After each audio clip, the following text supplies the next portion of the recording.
అపొస్తలుల కార్యాలు 27వ వచనం నేను చదువుతున్నాను, చిత్తగించండి. దేవుని సంకల్పమంతయు మీకు తెలుపకుండా నేనేమీ దాచుకొనలేదు. ప్రభునందు ప్రియులారా, అపొస్తలుడైన పౌలు భక్తుడు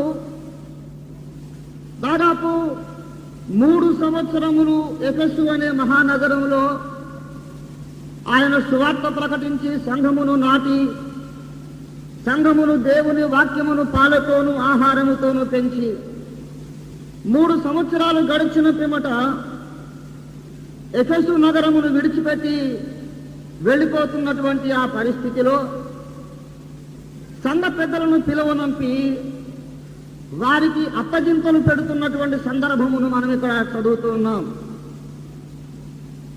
20వ అధ్యాయము 16వ వచనంలో ఇలాగు రాయబడి ఉంది: ఎఫెసును దాటిపోవలనని పౌలు నిశ్చయించుకొని ఉండెను. ఆయన మిలేతులో ఉన్నాడు. ఎఫెసుకు వెళ్ళి దర్శించాలనుకున్నాడు, కానీ కాలహరణము చేయవద్దు, సాధ్యమైతే పెంతెకోస్తు దినమున యెరూషలేములో ఉండాలని ఆశించి ఎఫెసుకు వెళ్లకుండానే దాటి వెళ్ళిపోతూ మిలేతులో విడుదల చేసి ఎఫెసు నుండి సంఘ పెద్దలను పిలిపించారు. ఆ సంఘ పెద్దలు తన వద్దకు వచ్చినప్పుడు పౌలు వారితో మాట్లాడిన మాటలు ఈ 20వ అధ్యాయము 19వ వచనము నుండి 18వ వచనం నుండి అధ్యాయము చివరి వరకు వ్రాయబడి ఉన్నాయి. దేవుని బిడ్డలారా, తాను నాటిన సంఘపు పెద్దలతో పౌలు చెబుతున్న మాటలు, అది నేపథ్యం. పౌలు భక్తుడు నాటిన సంఘపు పెద్దలతో పౌలు మాట్లాడుతున్నటువంటి మాటలు, తాను 3 సంవత్సరాలు వారి మధ్యలో చేసిన సేవనంతటిని ఒక్క మాటలో మూటగట్టి చెబుతున్నాడు. 3 ఏళ్ళు 100 కొలది గంటలు వారికి వాక్యోపదేశం చేశాడు. ఎన్ని 100 గంటలు వాక్యోపదేశం చేశాడో తెలియదు, 3 గంటలు. కారణం ఏమిటంటే 31వ వచనంలో, నేను 3 సంవత్సరములు రాత్రి పగళ్ళు కన్నీళ్లు విడుచుచు ప్రతి మనుషునికి మానక బుద్ధి చెబితిని అని మాట్లాడుతున్నాడు. రాత్రి పగళ్ళు ఆయన బుద్ధి చెప్పాడట. 20వ వచనంలో, ప్రయోజనకరమైనది ఏదియో దాచుకొనక బహిరంగముగా బోధించి తిని, ఇంతింత కూడా బోధించి తిని అని చెబుతున్నాడు. బహిరంగముగా బోధించాడు, ఇంతింత బోధించాడు, సమాజ కూటములలో బోధించాడు, రాత్రి బోధించాడు, పగలు బోధించాడు. ఎన్ని 100 గంటలో బోధించి ఆ యావత్తు బోధనా పరిచర్య అంతటికి ఒక టైటిల్ పెడుతున్నాడు. అదేమిటనగా, దేవుని సంకల్పము అంతయు మీకు తెలుపకుండా నేనేమీ దాచుకొనలేదు. ప్రియులారా, దేవుని సంకల్పం అంతయు అన్న ఆ మాటలో నుండి కొన్ని సత్యములు మనం నేర్చుకోవాలని ఈ ప్రారంభ పాఠములో ప్రభు ఆశిస్తూ ఉన్నాడు. దేవుని సంకల్పం అంతయు అనగా దేవుని సంకల్పము అంతా నేర్చుకోవటం ఉంది, దేవుని సంకల్పం కొంత నేర్చుకోవడం కూడా ఉంది. దేవుని సంకల్పం అంతయు నేను మీకు చెప్పాను అంటూ ఉన్నాడంటే, దేవుని సంకల్పమును కొంత చెప్పేవాళ్ళు కూడా ఉన్నారని అర్థం. దేవుని సంకల్పం అంతయు మీకు తెలిపాను అనగా అర్థం ఏమిటంటే, ఆ దేవుని సంకల్పము సువిశాలమైనదని అర్థం. దేవుని సంకల్పము చాలా విశాలమైనది, విస్తారమైనది. ఆ సువిశాలమైనటువంటి దేవుని సంకల్పమును నేర్పించడానికి 1 రోజు చాలదు, 1 నెల చాలదు. దాదాపుగా దేవుని సంకల్పం అంతయు నేర్పడానికి పౌలుకు 3 సంవత్సరాలు పట్టింది. ఈ మాట మనం జ్ఞాపకం ఉంచుకోవాలి. The whole council of God. దేవుని సంకల్పం అనగా అసలు అర్థం ఏమిటి? 3 ఏళ్ళు 3 సంవత్సరాలు ఏం చెప్పుకొని ఉంటాడు పౌలు అనే ప్రశ్న మనలో ఉత్పన్నం కావచ్చు. దేవుని సంకల్పము అనగా ఈ భూమి మీద దేవుడు జరుప తలపెట్టిన విమోచన కార్యమును గూర్చిన ఏర్పాటు అని అర్థం. మనం ఈ అంశములో ముందుకు సాగుతున్న కొలది ఈ అంశం ఎంత నిగూఢమైనదో, ఎంత క్లిష్టమైనదో, ఎంత రుచికరమైనదో మీకు నానాటికి అర్థమవుతుంది ప్రియులారా. ఒక అంశమును ఈ ప్రాంతపు క్రీస్తు ప్రజలకు పరిచయం మాత్రం చేయగలిగితే నేను ధన్యుడైనట్టే భావిస్తాను. ప్రియులారా, దేవుని సంకల్పము అనగా దేవుడు ఈ భూమి మీద జరుప తలపెట్టిన విమోచన కార్యమునకు సంబంధించిన టోటల్ ప్లాన్, ఆ ప్రణాళిక అంతయు అని అర్థం. అనగా ఇంకా కొంచెం విపులంగా చెబుతాను. ఒక మానవుడు జన్మతః పాపి అని బైబిల్ చెబుతుంది. పాపములో జన్మించిన ఒక మనుష్యుడు తన శరీరమందు పాప మరణముల నియమము నివాసము కాపురం ఉంచుకున్నవాడు. అతడు జన్మ పాపము నుండి, కర్మ పాపము నుండి కడుగబడి క్షమించబడి ఆఖరుకు పరలోక రాజ్య వారసుడు కావడానికి అతనిలో జరగవలసిన ప్రణాళిక, సుదీర్ఘమైన ప్రణాళిక, దానిని గూర్చి దేవుని సంకల్పమంతయు అన్నాడు. నేను జన్మ పాపము అన్నప్పుడు కొందరు నన్ను అపార్థం చేసుకునే ప్రమాదం ఉన్నది. హైందవ మిత్రులు కూడా,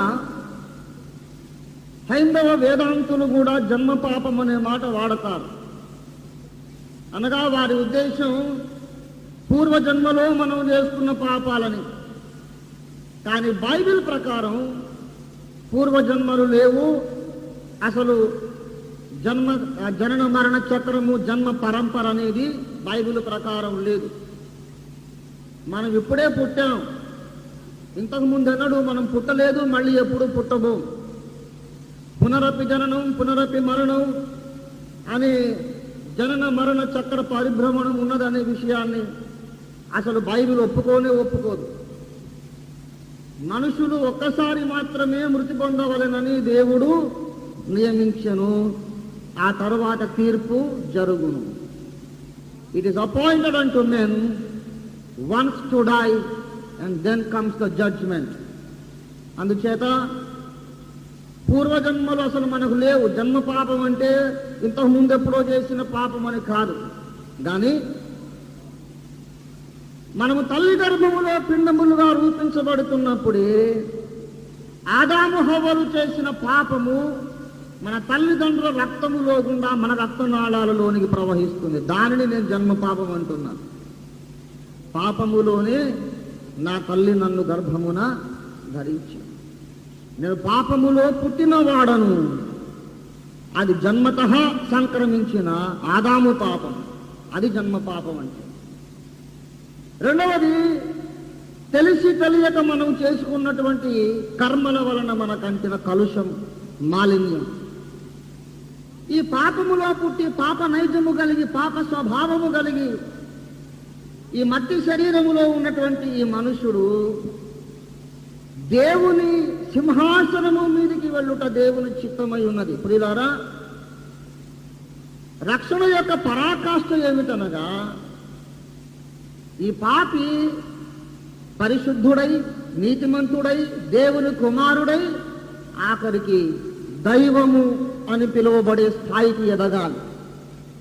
82వ కీర్తన 6వ వచనంలో ఇలాగూ వ్రాయబడి ఉంది: మీరందరూ దైవములనియు సర్వోన్నతుని కుమారులనియు నేనే సెలవిచ్చి ఉన్నాను గదా అన్నారు. సర్వోన్నతుని కుమారులు, మీరు దైవములని. ఆ ఉన్నతమైనటువంటి టైటిల్ వారికి దేవుడు అనుగ్రహించాడు. మనకందరికీ దేవుడు అనుగ్రహించాడు. దేవునికి స్తోత్రం కలుగును గాక. హల్లెలూయా, హల్లెలూయా. దేవుని బిడ్డలారా, దేవుని యొక్క కుమారులు, దేవుని కుమార్తెలు ఆఖరికి వారెక్కడికి వెళ్ళాలనగా దేవుని సింహాసనము మీదకి వారు వెళ్ళాలి. పరలోకంలో ఏదో ఫుట్పాత్ మీద కాదు ప్రభు పిలిచింది మనల్ని. ప్రకటన గ్రంథము 3వ అధ్యాయం, దయచేసి ప్రకటన 3వ అధ్యాయము 21వ వచనం ఎవరైనా చదివి సహాయం చేయండి. నా తండ్రితో కూడా ఆయన సింహాసనమునందు కూర్చుండి ఉన్న ప్రకారము జయించువానిని నాతో కూడా నా సింహాసనమునందు, దాట్ ఈజ్ అవర్ గోల్. మన పిలుపుకు, మన రక్షణకు పరాకాష్ఠ, మన గమ్యస్థానం ఏమిటనగా దేవునితో పాటు సింహాసనం ఎక్కుట. చాలా జాగ్రత్తగా గమనించాలి. దయచేసి మీరు ఒకవేళ ఎఫెసీ పత్రిక 2వ అధ్యాయము 7వ వచనం చూడండి. దయచేసి ఎవరైనా చదవండి. క్రీస్తు యేసునందు మనలను ఆయనతో కూడా లేపి పరలోకమందు, అద్దెగది ఎక్కడా? ఆయనతో కూడా కూర్చుండబెట్టాను. ఆయన ఎక్కడ కూర్చున్నాడండి? ఆయన ఎక్కడ కూర్చున్నాడు తెలుసా? 1 పేతురు 3:22 చూడండి. ఆయన పరలోకమునకు వెళ్ళి దూతల మీదను అధికారుల మీదను శక్తుల మీదను అధికారము పొందినవాడై దేవుని కుడిపార్శ్వమున ఉన్నాడు.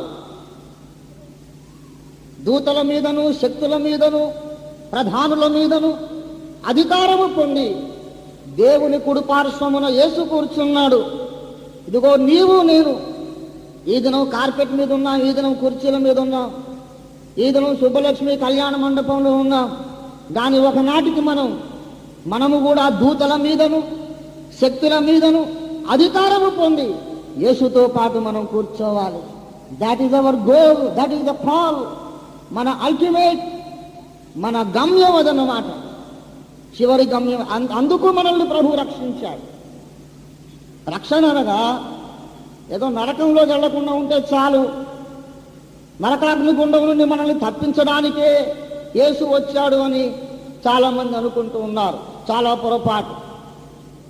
రక్షణానుభవము అనగా నరకము నుండి రక్షణ మాత్రమే కాదు, మనము మహిమపరచబడుట దేవుని చిత్తమై ఉన్నది. చూడారా, మనకందరికీ సుపరిచితమైన మాట ఎప్పుడు సువార్త ప్రసంగాల్లో చెప్పుకుంటాం, గాస్పుల్ మెసేజెస్లో. ఏ భేదమును లేదు, రోమా 3:23. ఏ భేదమును లేదు, అందరూ పాపము చేసి ఏమిటండి? దేవుడు అనుగ్రహించు, అందరూ చెప్పండి, దేవుడు అనుగ్రహించు మహిమను పొందలేకపోతున్నారు. ఏ మహిమను పొందలేకపోతున్నారు? ఏ మహిమ అంటే దేవుడు ఏం చేస్తున్నాడు? ఇప్పుడు దేవుడు ఏం చేస్తున్నాడు? దేవుడు అనుగ్రహించు మహిమ అనగా మనకెవరు కనబడుతున్నారు అక్కడ? మహిమను అనుగ్రహించుచున్న దేవుడు. దేవుడు ఏం అనుగ్రహిస్తున్నాడు? God is trying to give you glory. మహిమను ఇవ్వబోతున్నాడు. అది పుచ్చుకోవడానికి మనిషి యొక్క చెయ్యి కురచైపోయింది. మన దేవుడు మహిమ కలిగిన దేవుడే కాదు, ఆ మహిమను మనకిచ్చే దేవుడై ఉన్నాడు. ఏమండి? ఆ మహిమను మనకు ఇచ్చే దేవుడు, మహిమను మనకి ఇవ్వాలని దేవుడు కోరుచున్నాడు. దాన్ని మనమేమో అది తీసుకోలేకపోతున్నాం. గనక ప్రియులారా, దేవుడు మనకిచ్చే మహిమ ఏదనగా తనతో పాటు తన సింహాసనము మీద కూర్చుండబెట్టుట. అందుకే యెషయా ప్రవచన గ్రంథం 56వ అధ్యాయము 5వ వచనం చూడండి దయచేసి. 56:5 అండి. నా ఇంటను నా ప్రాకారములలోను ఒక భాగమును వారికి ఇచ్చెదను. ఆ మాట గమనించాలి. కొడుకులు కూతుళ్ళు అని అనిపించుట కంటే శ్రేష్టమైన పేరు వారికి. చూడండి, 1 యోహాను పత్రిక 3:1-2లో ఇలాగ రాయబడి ఉంది, మనము దేవుని పిల్లలమని పిలువబడినట్లు తండ్రి మనకు ఎటువంటి ప్రేమను చూపెను. చూడండి, ఆలోచించండి. Consider what manner of love God has lavished upon us. ఎంత అద్భుతమైన ప్రేమను మన మీద కుమ్మరించాడు అంటున్నాడు. ఏమిటట అద్భుతమైన ప్రేమ? మనము దేవుని పిల్లలమని పిలువబడునట్లు. దేవుడు మనల్ని కుమారుడా, నా కుమార్తె అని పిలిచినప్పుడే యోహాను మూర్చబోయాడు. అమ్మో, అంత గొప్ప దేవుడు నన్ను కొడుకు, కుమారుడు, కూతురు అంటున్నాడు, ఆహా ఎంత ప్రేమాన్ని మూర్చబోయాడు. కానీ యెషయా 56లోకి వస్తే ఏమంటున్నాడండి? కొడుకులు కూతుళ్ళు అనే దానికంటే ఎక్కువ. ఏమండి, కొడుకులు కూతుళ్ళు అనే పదివేమో మనకు 1 యోహాను 3:1 కనబడింది. కొడుకులు కూతుళ్ళు అనేదే గొప్ప ప్రేమ అయితే, ఏమండి, అంతకంటే గొప్ప పేరు పెట్టాడట. ఏమై ఉండొచ్చు అంతకంటే గొప్ప పేరు? దానికంటే పైన ఉన్న మాట 82:6 ఉంది. మీరు దైవములని నేను అంటున్నా. పాపి, నరకపాత్రుడు, తరువాత కృప పొందినవాడు, కనికరించబడినవాడు, క్షమించబడినవాడు, పరిశుద్ధపరచబడినవాడు, కుమారుడు, దత్తపుత్రుడు, ఆఖరికి దేవుడు. దేవునికి స్తోత్రం కలుగునుగాక. దేవుని బిడలారా, దయచేసి బాగా గమనించండి. కొన్ని కొత్త విషయాలు వినబడగానే ఇది రాంగ్ డాక్టర్ అనేస్తుంటారు కొంతమంది. Anything new is wrong to them. అంటే వారి యొక్క ఉద్దేశం ఏంటంటే, నాకు తెలియనిదేది సత్యం కావడానికి వీలు లేదు. దానికి అర్థం ఏంటి? సత్యమైనది ఏదో అది ఇదివరకే నాకు తెలిసిపోయిందని అర్థం. లేఖనములో ఉన్న సత్యమంతా నాకు ముందే తెలుసు గనుక నాకు తెలియనిది ఏదని చెబుతున్నాడంటే తప్పకుండా అది అసత్యమై ఉంటుంది. అటువంటి అహంభావపూరితమైన హృదయం ఉంటే అసలు మనం క్రీస్తు శిష్యులముగానే కాదు. ఎంత ఎదిగి ఉన్నా మనకు తెలియని సత్యం ఒకటి ఉండొచ్చు.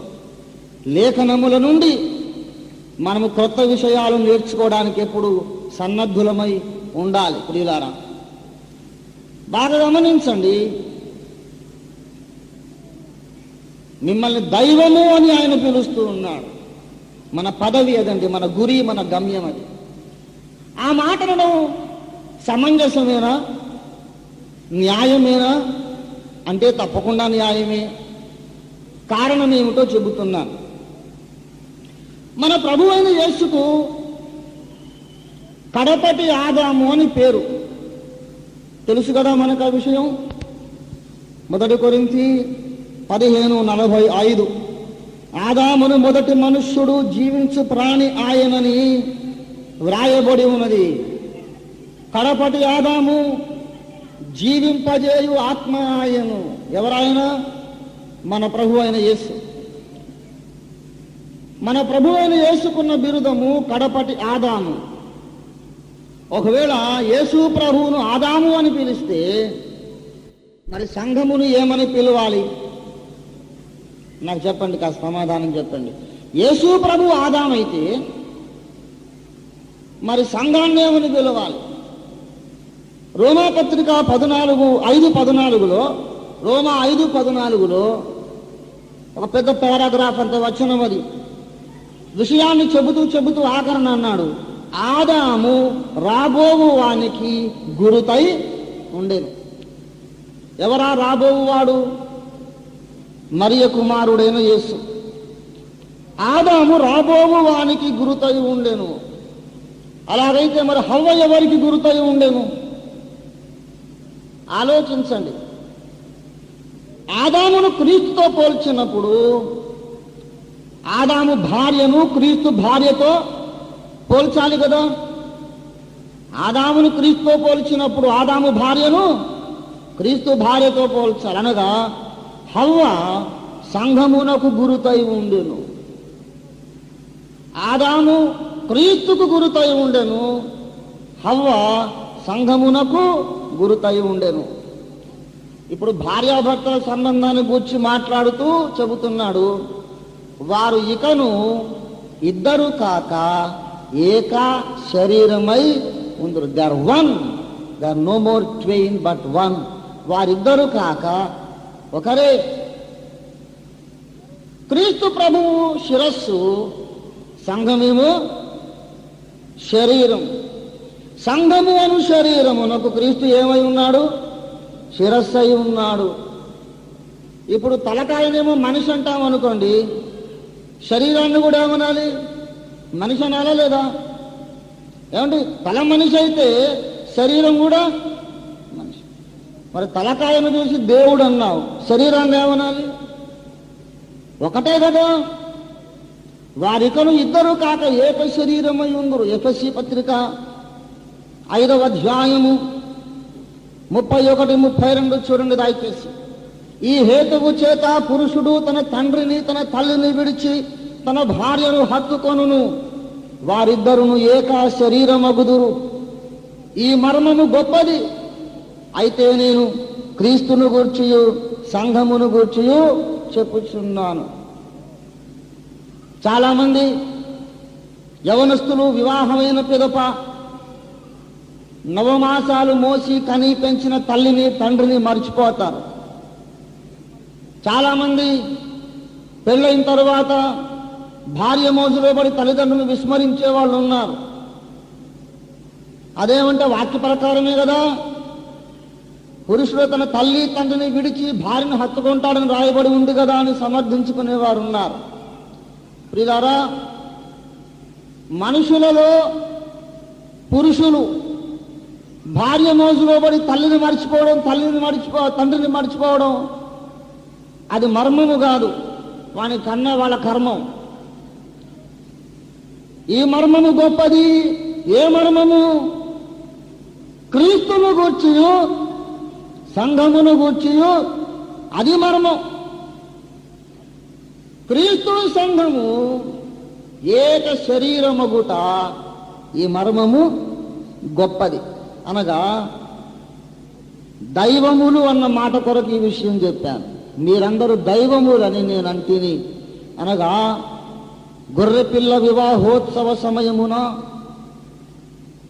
క్రీస్తు యొక్క వధువు సంఘము క్రీస్తుతో వివాహము జరిపించబడి ఏక శరీరమైపోయిన పిమ్మట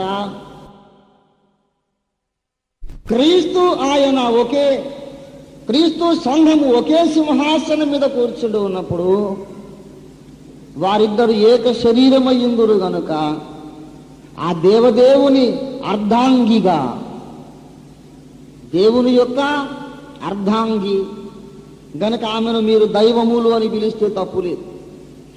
మనకున్నటువంటి గురి అదన్నమాట. ఒకప్పుడు ఏమై ఉంటిమి? మనము దేవునికి శత్రువులమై ఉంటిమి, దేవునికి దూరస్థులమై ఉంటిమి, నిత్యాగ్నికంధకముల గుండములో పడిపోవడానికి పాత్రులమై ఉంటిమి, దేవునికి అసహ్యులమై శత్రువులమై నాశన పాత్రులమై ఉంటిమి. అటువంటి మనలను ఆయన రక్షించి క్షమించి చేరదీసి కడిగి పవిత్రపరిచి మార్చి చెక్కడము పని చేసి తుదకు దైవము అనే బిరుదుకు యోగ్యులుగా ఆయన చేయటం, దీనంతటిని కలిపి దేవుని సంకల్పము అంటున్నాడు. దేవునికి స్తోత్రం కలుగును గాక. ఇదంతా ఒక రోజులో జరిగే కార్యం కాదు ప్రియులారా, ఒక రోజులో జరిగే కార్యం కాదు. అది జరగడానికేమో జీవితకాలం పడుతుంది, చెప్పుకోవడానికే 3 ఏళ్ళు పట్టిందట. ఏమండి, దేవుని సంకల్పం అంతయు ఎఫెసు సంఘ పెద్దలకు నేర్పించడానికి ఎంతకాలం పట్టింది? 3 సంవత్సరాలు. మనకి 8 ప్రసంగాలు సరిపోతాయా? దేవుని సంకల్పము, దేవుని బిడలారా, మనకి ఎలాగ అర్థమవుతుంది? మనం సాధ్యమైనంత మేరకు పరిశుద్ధాత్మ సహాయాన్ని పొందుకుంటూ ప్రభు తట్టు మనము దృష్టి సారించి ఆయన మీద ఆధారపడుతూ మనం ఈ ధ్యానములో ముందుకు సాగుదాం, ఉపక్రమిద్దాం. ఇంతసేపు నేను చెప్పినది ఉపోద్ఘాతము. అంశంలోకి వెళతాను. ప్రప్రథమముగా ఒక ప్రశ్న పుడుతుంది. దేవుని సంకల్పము, ఒక వ్యక్తి జీవితంలో దేవుడు జరప తలపెట్టిన విమోచన కార్యం యొక్క ప్రణాళిక మనకు ఎలా తెలుస్తుంది అని మనం ఆలోచిస్తే హెబ్రీ పత్రిక 10వ అధ్యాయం మనకు సమాధానం చెబుతుంది. మొదటి వచనం చూడండి, దయచేసి. ధర్మశాస్త్రము చాలు చాలు చాలు రాబోవుచున్న మేలుల ఛాయగలది. అందరూ చెప్పండి దయచేసి. ధర్మశాస్త్రము రాబోవుచున్న మేలుల ఛాయగలది అనగా క్రీస్తునందున్నటువంటి మేలులకు నీడ, ఛాయ ధర్మశాస్త్రములో దేవుడు వ్రాయించి పెట్టాడు. అందుచేతనే ధర్మశాస్త్రములో ఆశ్చర్యమైన సంగతులున్నవి అని దావీదు భక్తుడు గానం చేశాడు. ప్రభువా, నీ ధర్మశాస్త్రములో ఆశ్చర్యమైన సంగతులను చూచుటకు నా కన్నులు తెరువుము అని భక్త దావీదు 119వ కీర్తన 18వ వచనంలో ఆయన ప్రార్థన చేశాడు. ధర్మశాస్త్రములో ఆశ్చర్యమైన సంగతులున్నాయి. అవేవనగా క్రీస్తులో దేవుడు మనకు సిద్ధపరిచిన మేలుల యొక్క ఛాయ, ముంగురుతులు, దృష్టాంతములు ఉన్నాయి. ప్రియులారా, నా వ్యక్తిగత పరిశోధనలో ప్రభువుని అడిగాను, ధర్మశాస్త్రములో ఎన్ని ఛాయలున్నాయి, ఎన్ని ముంగురుతులున్నాయి? ప్రభు చాలా అద్భుతమైన రీతిలో బైబిల్ గ్రంథాన్ని వ్రాయించాడండి. అనేక సార్లు చెబుతూ ఉంటాను, దేవుడు ఉన్నాడు అనడానికి 101 రుజువులు చూపించవచ్చు. నా మటుకు నాకు దేవుడు ఉన్నాడు అనడానికి తిరుగులేని రుజువు ఈ గ్రంథమే. సర్వశక్తి కలిగిన సర్వజ్ఞాని అయిన దేవుడు ఒకడు ఉన్నాడు గనుకనే ఇటువంటి అద్భుతమైన గ్రంథము ఈ లోకంలో ఉంది. దేవుడు లేకపోతే ఈ గ్రంథాన్ని రాయడం ఇంకెవరికి సాధ్యం కాదు. సర్వజ్ఞాని అయిన వ్యక్తికి మాత్రమే ఈ గ్రంథాన్ని వ్రాయడం సాధ్యపడుతుంది. బైబిల్ను చదివినప్పుడల్లా, ధ్యానించినప్పుడల్లా మళ్ళీ మళ్ళీ నాకు నా మనసుకు తట్టే విషయం, ఈ గ్రంథ రచన వెనుక అనంతమైన త్రికాల జ్ఞానము కలిగిన సర్వజ్ఞాని మేధస్సున్నది దీని వెనక అని. ధర్మశాస్త్రంలో క్రీస్తునందున్నటువంటి మేలుల ఛాయ ఉన్నది. ఎన్ని ఉన్నాయి? క్రొత్త నిబంధనలో ప్రియులారా 4 సువార్తలు ఉన్నాయి కదా. కొత్త నిబంధనలో ఎన్ని సువార్తలు ఉన్నాయండి? రక్షకుడిని గూర్చి తెలిపే 4 సువార్తలు ఉన్నాయి. ఆ 4 సువార్తలు కూడా లోకరక్షకుని యొక్క జీవిత చరిత్ర అని చెప్పుకోవచ్చు. అందుచేత పాత నిబంధనలో ఆ రక్షకుడిని గూర్చిన ఛాయలు కూడా కనీసం 4 ఉండాలి. 4 ఉన్నాయి. కాస్త లోతుకు వెళదాం. ఒక విషయం చెబుతాను. పాత నిబంధనలో ధర్మశాస్త్రములో రక్షణను గూర్చినటువంటి దృష్టాంతములు 4, 14 కాదు, చాలా ఉన్నాయి. కానీ ప్రధానమైన సాదృశ్యాలు, మేజర్ ఫోర్ షాడోస్ 4 ఉన్నాయి. రక్షణ అనగా ఏమిటి? దేవుడు ఒక వ్యక్తిని విమోచించుట అనగా ఏమిటి? విమోచన అనే ప్రణాళికలో ఇమిడి ఉన్న ఘట్టములు ఏమిటి? ఎంత సమయం పడుతుంది? ఎన్ని మెట్లు ఎక్కాల్సి వస్తుంది? ఏ మెట్ల ద్వారా పైకెక్కితే మనము యేసు ప్రభు శరీరములో సగభాగం కాగలుగుతాం? ఏ మెట్ల ద్వారా మనం ప్రయాణిస్తే పరలోక సింహాసనం మీద కూర్చుండగలుగుతాం? మన బ్రతుకులలో దేవుని ప్రణాళిక ఏంటి? ఈ భూమి మీద దేవుని విమోచన ప్రణాళిక ఏంటి? ఈ విషయాలు మనకు అర్థం కావడానికి పాత నిబంధనలో 4 ప్రధాన సాదృశ్యములు ఉన్నవి. ఎన్నన్నాను? 4 ప్రధాన సాదృశ్యములు. మొట్టమొదటిది ఆదికాండములో దేవుడు జరిపిన 7 దినముల సృష్టి. ఎన్ని దినాల సృష్టి అన్నాను? ఎన్ని దినాలు దేవుడు సృష్టి చేశాడు? 7 దినాలు చేశాడా? 4 రోజులా? ఏమండి, 6 రోజులు దేవుడు సృష్టి చేశాడు. 7వ దినం ఏం చేశాడు? విశ్రాంతి పొందాడు. మంచిదే. అయినా నేను 7 దినాలని అన్నాను. ఎందుకన్నాను మీకు తర్వాత తెలుస్తుంది. సృష్టికి చెందిన 7 దినములు బైబిల్లో వ్రాయబడ్డాయి. అది మానవునిలో దేవుడు జరుప తలపెట్టిన విమోచన కార్యమునకు ఒక దృష్టాంతమై ఉన్నది అని మనం నేర్చుకున్న బద్ధులమై ఉన్నాం. చాలా నెమ్మదిగా వెళదాం, విపులంగా నేర్చుకుందాం. ఈ మాట నాకు ఎలా తెలుసు, ఈ అనుమానం నాకు ఎందుకు వచ్చింది అని మీరు అడిగితే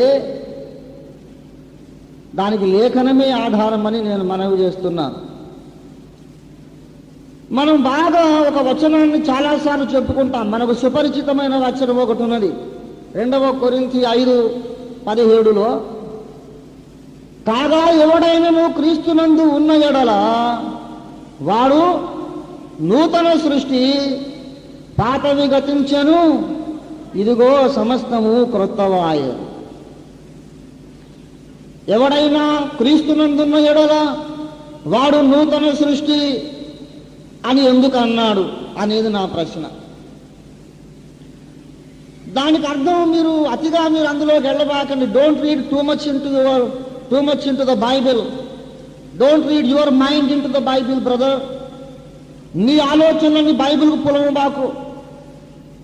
అక్కడ నూతన సృష్టి అన్నాడు కనుక నేనంటున్నాను, క్రీస్తునందున్న వ్యక్తికిని ఆదికాండములోని 7 సృష్టి దినాలకును సంబంధం ఉన్నది అంటున్నా. మీకు అర్థమైందా?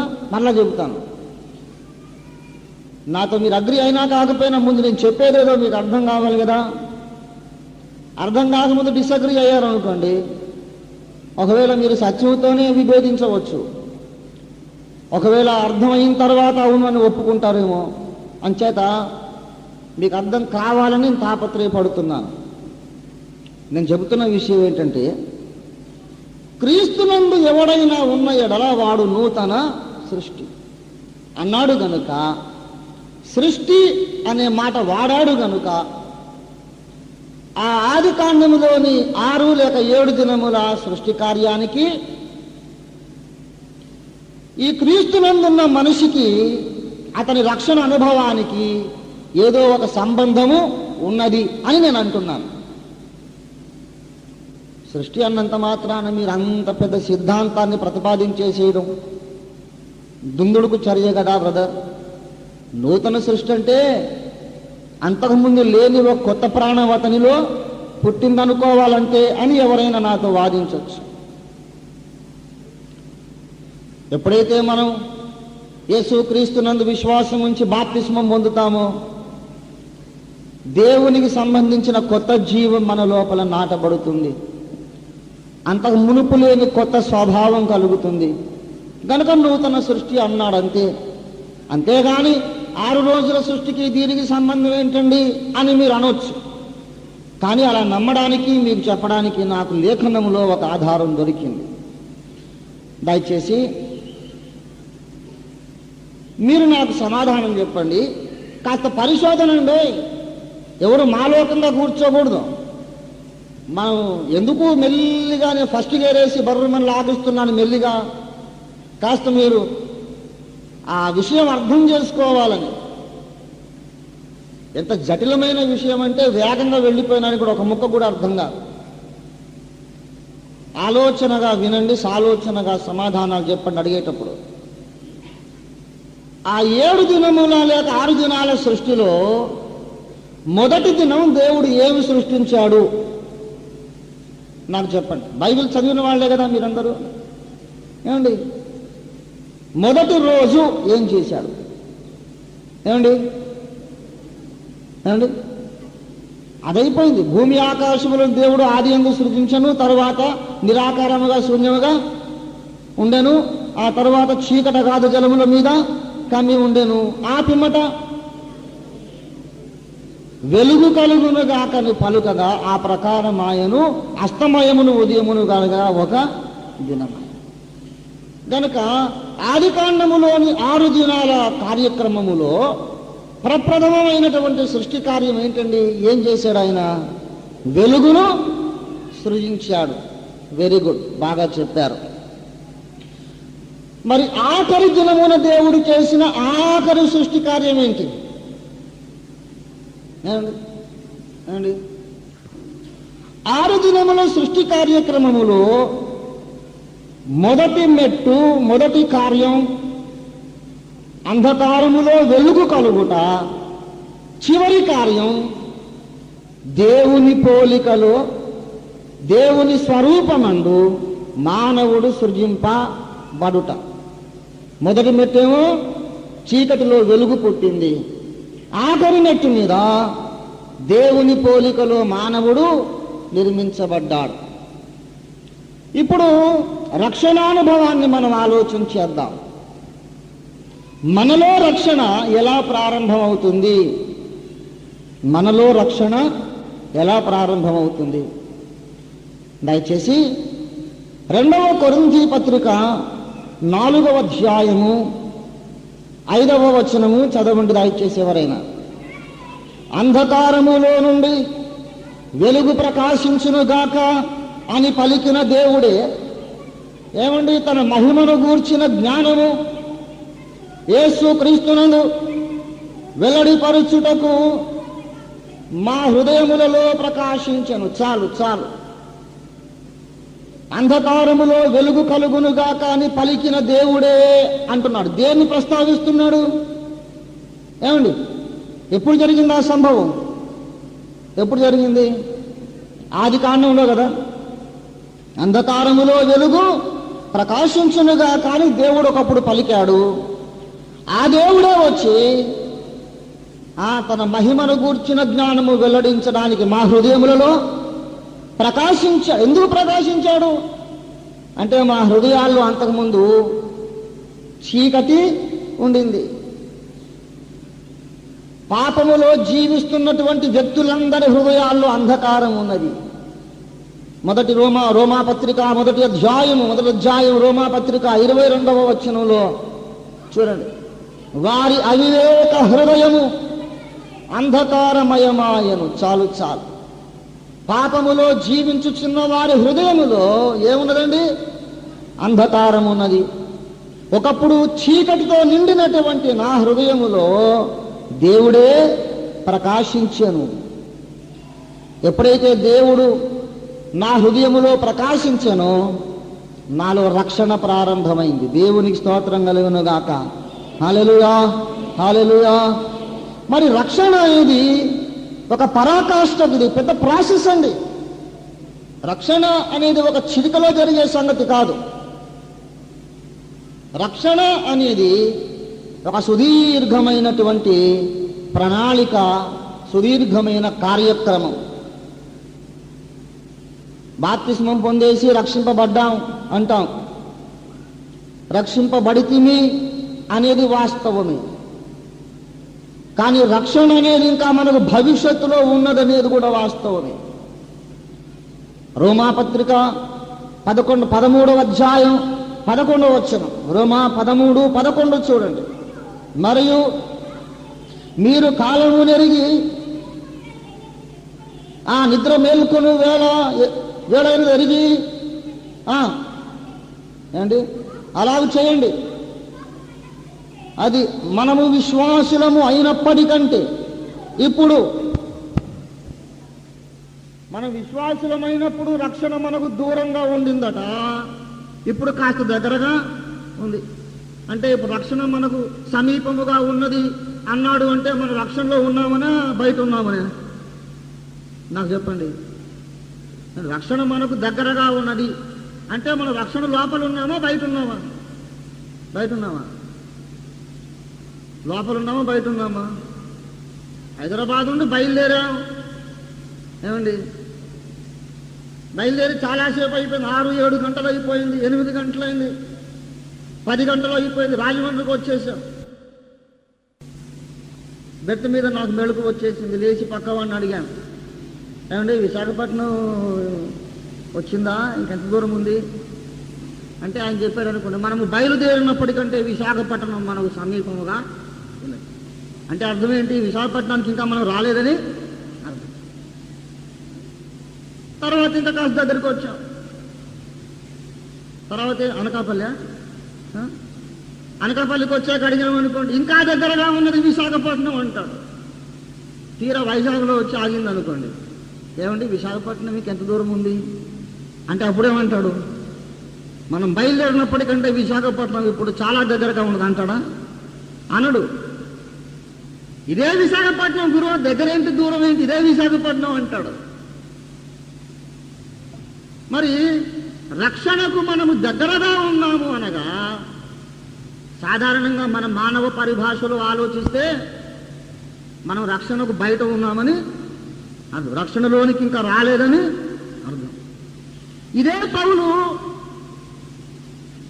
ఎఫెసీ పత్రిక 2:8 అంటాడు, మీరు రక్షింపబడి ఉన్నారు, మీరు విశ్వాసము ద్వారా కృపచేతనే రక్షింపబడి ఉన్నారు.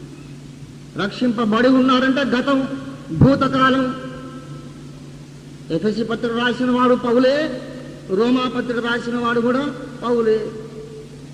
ఈ రెండు కూడా ఎవరికి రాస్తున్నాడు? ఆయన విశ్వాసులకే రాస్తున్నాడు. ఆయన విశ్వాసులుగా రాస్తున్నాడండో.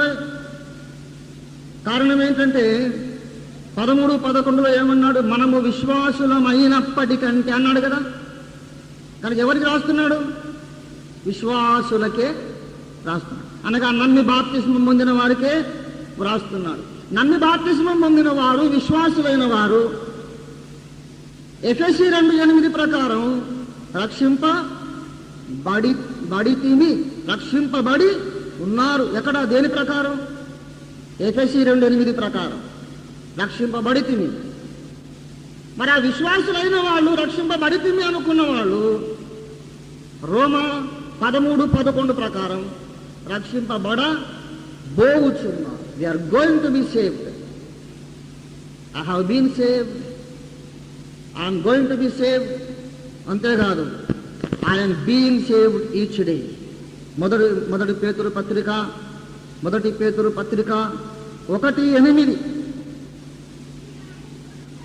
మీరు ఆయన్ని చూడకపోయినను ఆయన్ని ప్రేమించుచున్నారు.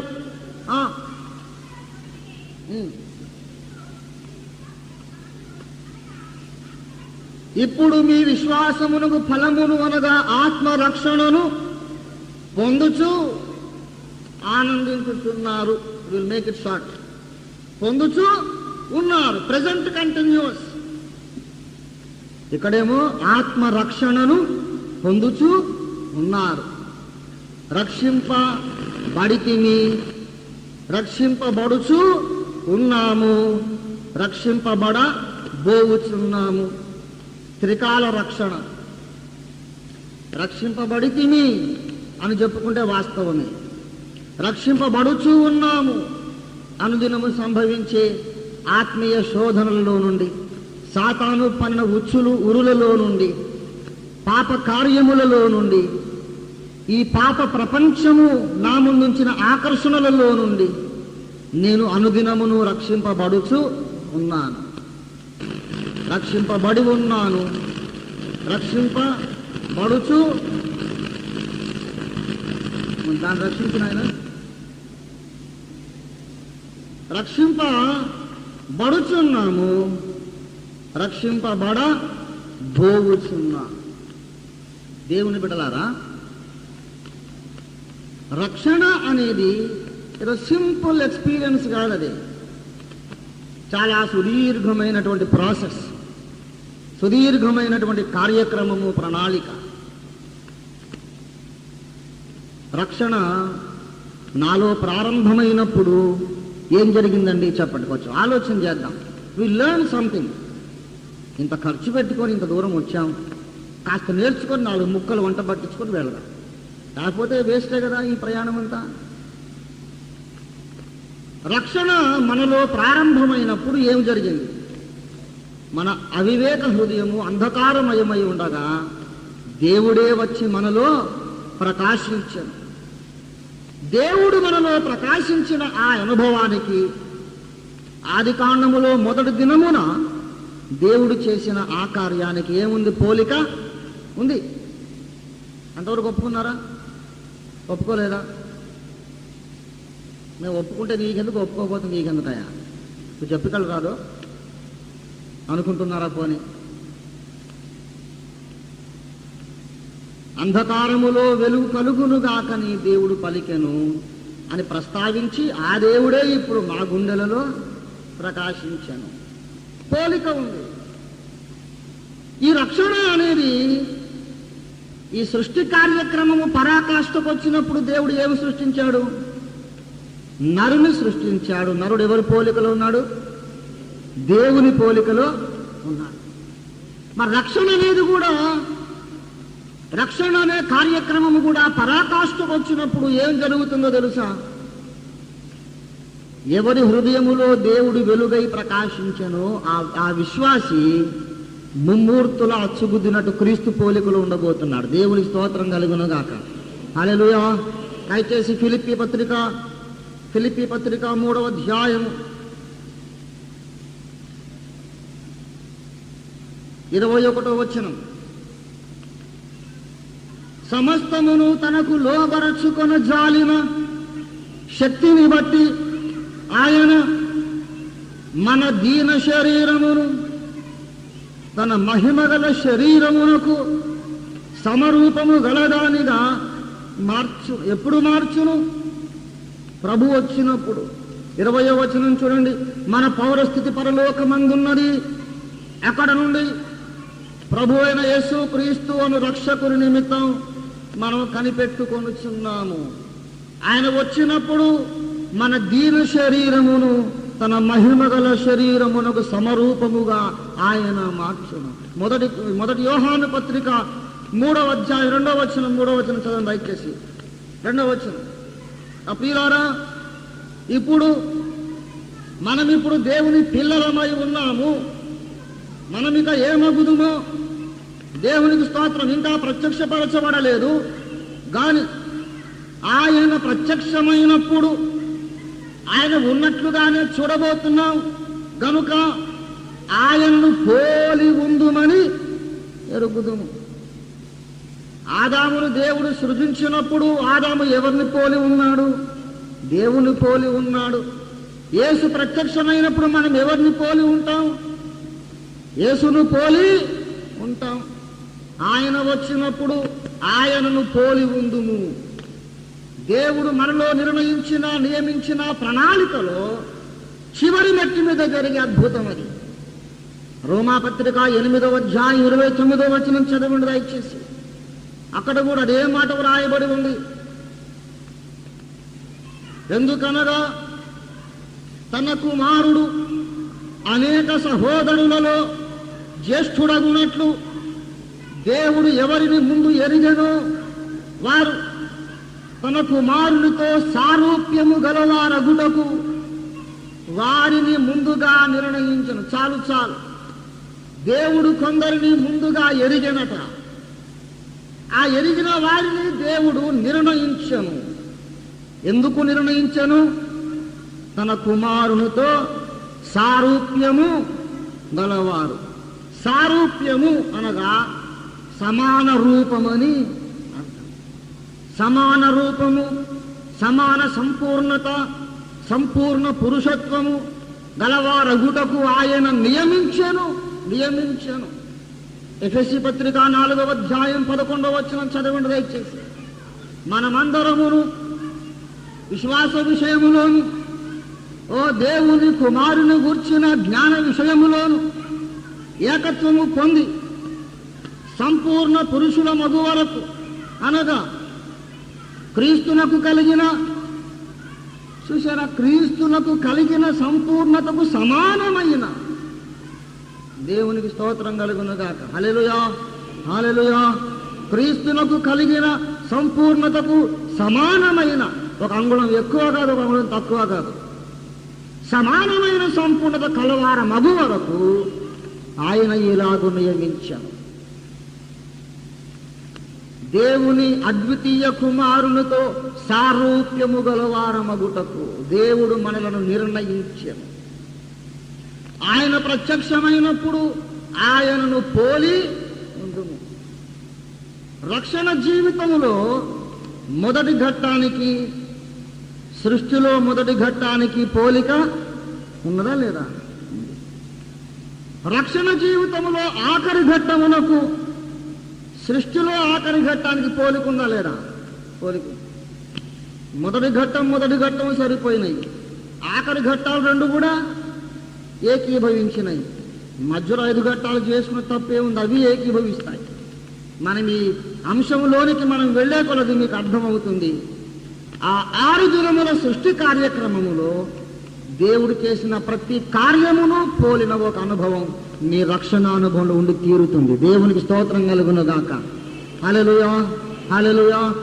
ఆ 6 దినముల సృష్టి కార్యక్రమములో దేవుడు ఏమేమి జరిగించనో అవన్నిటినీ పోలిన కార్యాలు ఈనాడు నీలో నాలో కూడా ఆయన జరిగిస్తాడు. అందుచేత 6 దినముల సృష్టి కార్యక్రమం దేన్ని పోలి ఉన్నది?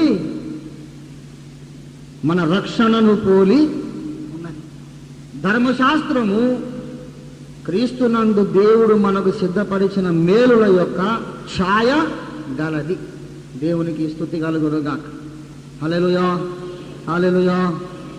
ప్రియులారా, కొత్త నిబంధనలో సువార్తలు ఎన్ని ఉన్నాయన్నాను? 4. ప్రధానముగా రక్షణ సాదృశ్యాలు. పాత నిబంధనలు కూడా ఎన్ని ఉండాలి అనుకున్నాం? 4 ఉండాలి. దేవుడు అన్ని లెక్క ప్రకారం చేస్తున్నాడండి. దేవుడు చాలా ఖచ్చితమైనటువంటి లెక్కల మాస్టారు. ఆయన ఏది కూడా లెక్క తప్పి, కట్టు తప్పి, క్రమం తప్పి ఏది చేయడు ఆయన. 4 సాదృశ్యములు పెట్టాడు. 2వ సాదృశ్యం ఏమిటనగా, మొదటి సాదృశ్యము రక్షణ సాదృశ్యంలో మొట్టమొదటిది 6 దినముల సృష్టి, లేక 7 దినముల సృష్టి. 7 ఎందుకు అంటున్నానో తర్వాత చెబుతాను, మీరు కంగారు పడవద్దు. 2వ సాదృశ్యము ఇశ్రాయేలీయుల అరణ్య యాత్రలో 7 ఘట్టములు. 7 సంపూర్ణతకు సాదృశ్యమైన సంఖ్య కనుక దేవుడిని 7 మెట్లుగా చేస్తాడు. 7 అనేది పరిపూర్ణతకు అనుబంధమైన సంఖ్య, పరిపూర్ణతను సూచించే సంఖ్య. మొట్టమొదటి సాదృశ్యము 7 దినముల సృష్టి కార్యక్రమం. 2వ సాదృశ్యము ఇశ్రాయేలీయుల అరణ్య యాత్రలోని 7 ఘట్టములు. ఇశ్రాయేలీయుల యాత్ర కూడా మన రక్షణను పోలి ఉన్నది. ఈ విషయాన్ని ఒప్పుకోవడానికి, చెప్పుకోవడానికి మనకు పెద్ద పరిశోధన ఏమీ అక్కరలేదు. మనకు తెలిసిన విషయమే కదా. కొరింథీ పత్రిక, మొదటి కొరింథీ పత్రిక 10వ అధ్యాయములో 11వ వచనం, పాత నిబంధన గ్రంథం అంతటికి అది తాళపు చెవి లాంటి వచనం, కీ వర్డ్స్. చదవండి దయచేసి.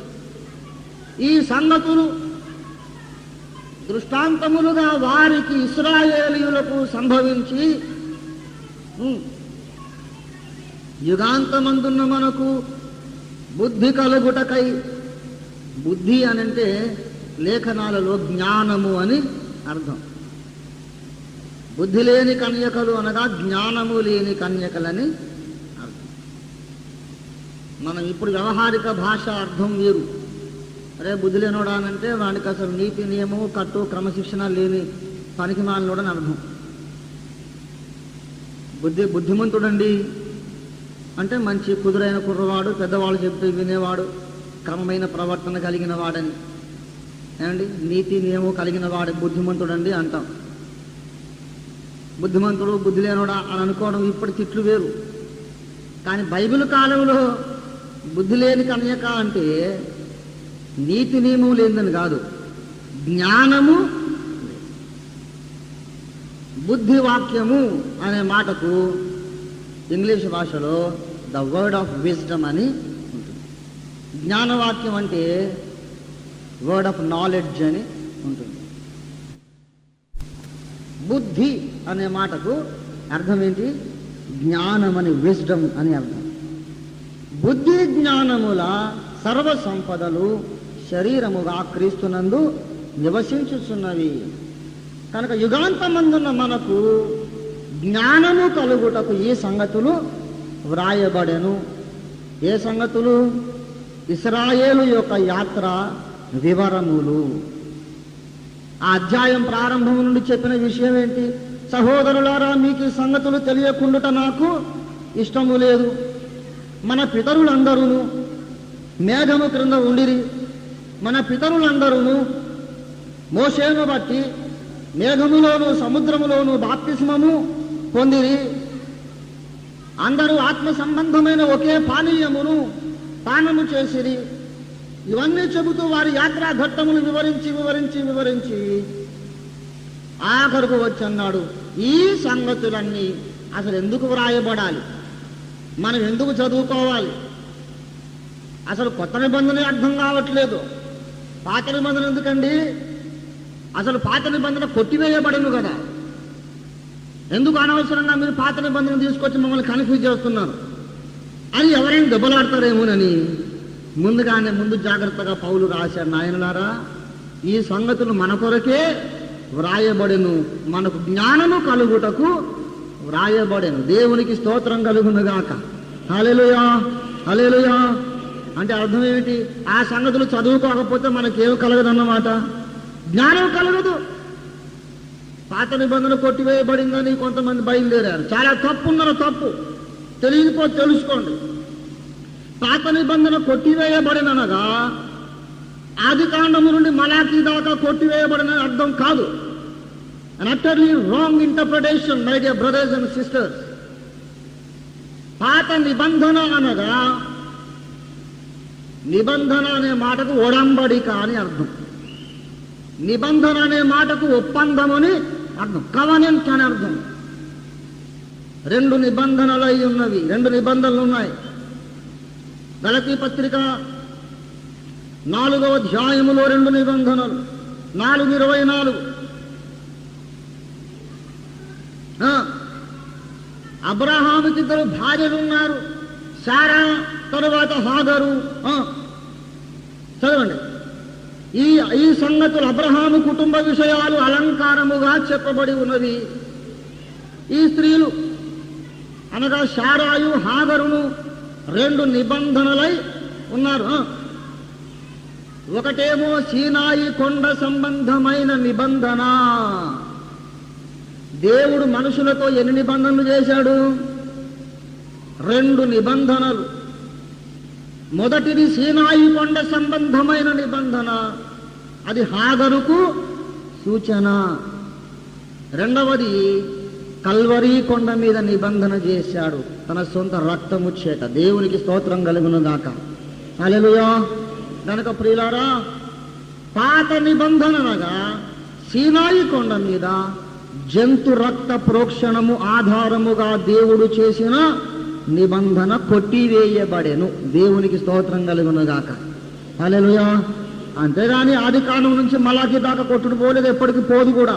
భూమి ఆకాశము గతించినా ధర్మశాస్త్రంలో ఒక పొల్లైనా గతించదు. దేవునికి స్తోత్రం కలుగునుగాక. హల్లెలూయా. పాత నిబంధన అసలు ఎందుకు అన్నారు నాకు అర్థం కాదు. పాత నిబంధన అనగా ఒడంబడిక కొట్టివేయబడింది, లేఖనములు కాదు. సర్వ శరీరులు గడ్డిని పోలిన వారై ఉన్నారు. గడ్డి ఎండును, దాని పువ్వును వాడును, రాలును. అయితే మన దేవుని వాక్యము నిరంతరము ఏ కొట్టుడు పోలేదు నాయన. ఇంకా పాత నిబంధనలు నెరవేరవలసిన ప్రవచనాలు 100ల కొద్ది ఉన్నాయి. సీనాయి కొండ నిబంధన కొట్టివేయబడింది. ఎందుకనగా జంతు రక్తము కంటే అమూల్యమైన దేవుని గొర్రెపిల్ల రక్తము ద్వారా మరి శ్రేష్టమైన నిబంధన కల్వరి కొండ మీద చేయబడింది. దేవునికి స్తోత్రం కలుగును గాక. హల్లెలూయా, హల్లెలూయా. ప్రియులారా, పాత నిబంధనలోని ఇశ్రాయేలు వంశపు చరిత్ర ఎందుకు వ్రాయవలసి వచ్చింది, ఎందుకు మనం చదువుకోవాల్సి వచ్చిందంటే ఇది మనకు జ్ఞానము కలుగుటకు వ్రాయబడింది. ఈ సంగతులు వారికి దృష్టాంతములుగా సంభవించను. ఏమండి, వారు ఎర్ర సముద్రంలోనికి వెళ్ళటం, మేఘము కిందికి వెళ్ళటం, వారు మన్నాను తినడం, ఆత్మ సంబంధమైనటువంటి పానీయమును బండలో నుండి త్రాగటం, ఇవన్నీ ఎందుకు జరిగాయట? దృష్టాంతముగా సంభవించి, అనగా మన క్రైస్తవ జీవిత యాత్రానుభవాలకు, ఇశ్రాయేలీయుల అరణ్య ప్రయాణ అనుభవాలకు దగ్గరి పోలిక ఉన్నది.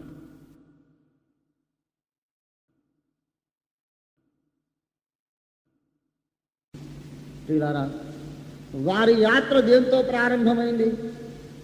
అసలు విడుదల ఎప్పుడు కలిగింది వాళ్లకు? పస్కా గొర్రె పిల్ల రక్తము ద్వారా వారు విమోచింపబడ్డారు. మనము కూడా దేని ద్వారా విమోచింపబడ్డామండి? ఏమండి, మొదటి కొరింథీ పత్రిక 5వ అధ్యాయం, మొదటి కొరింథీ 5వ అధ్యాయము 7వ వచనం. మీరు పులిపిండి లేనివారు గనుక కొత్త ముద్దగుటకై, ఏమండి, ఆ పాతదైన పులిపిండిని తీసి పారవేయుడి. ఇంతేకాక క్రీస్తువును మన పస్కా పశువు వధింపబడెను.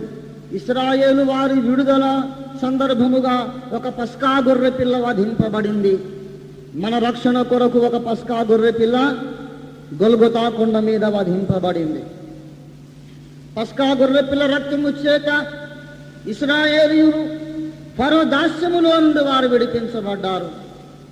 ఈనాడు క్రీస్తు అనే పస్కా గొర్రె పిల్ల రక్తము ద్వారా మనం పాప దాస్యము నుండి మనం విడిపించబడ్డాం. ప్రియులారా, ఇశ్రాయేలీయుల యొక్క యాత్ర రక్తముతో ప్రారంభమైంది. మన రక్షణ కూడా రక్తముతోనే ప్రారంభమైంది. దేవుని స్తోత్రం కలుగునుగాక. ఆఖరుకు వాళ్ళు దేవుడిచ్చిన వాగ్దాన భూమిలో విశ్రమించారు. మనము కూడా విశ్రమించబోతున్నాం. మన యాత్రాంతములో హెబ్రీ పత్రిక 4వ అధ్యాయము 1వ వచనం చూడండి దయచేసి. ఆయన యొక్క విశ్రాంతిలో ప్రవేశించుదుమను వాగ్దానం ఇంకా నిలిచి ఉండగా, మీలో ఎవడైనను ఒకవేళ ఆ వాగ్దానము పొందకుండా తప్పిపోవునేమోనని భయము కలిగి ఉందాం. దేవునికి స్తుతి కలుగునుగా. హల్లెలూయా, హల్లెలూయా. దేవుని బిడ్డలారా, ఇశ్రాయేలీయులు తమ యాత్ర ముగించినప్పుడు వాగ్దాన భూమిలో ఏం చేశారండి? వారు విశ్రాంతి పొందారు. దయచేసి మూడో వచనం చూడండి దయచేసి.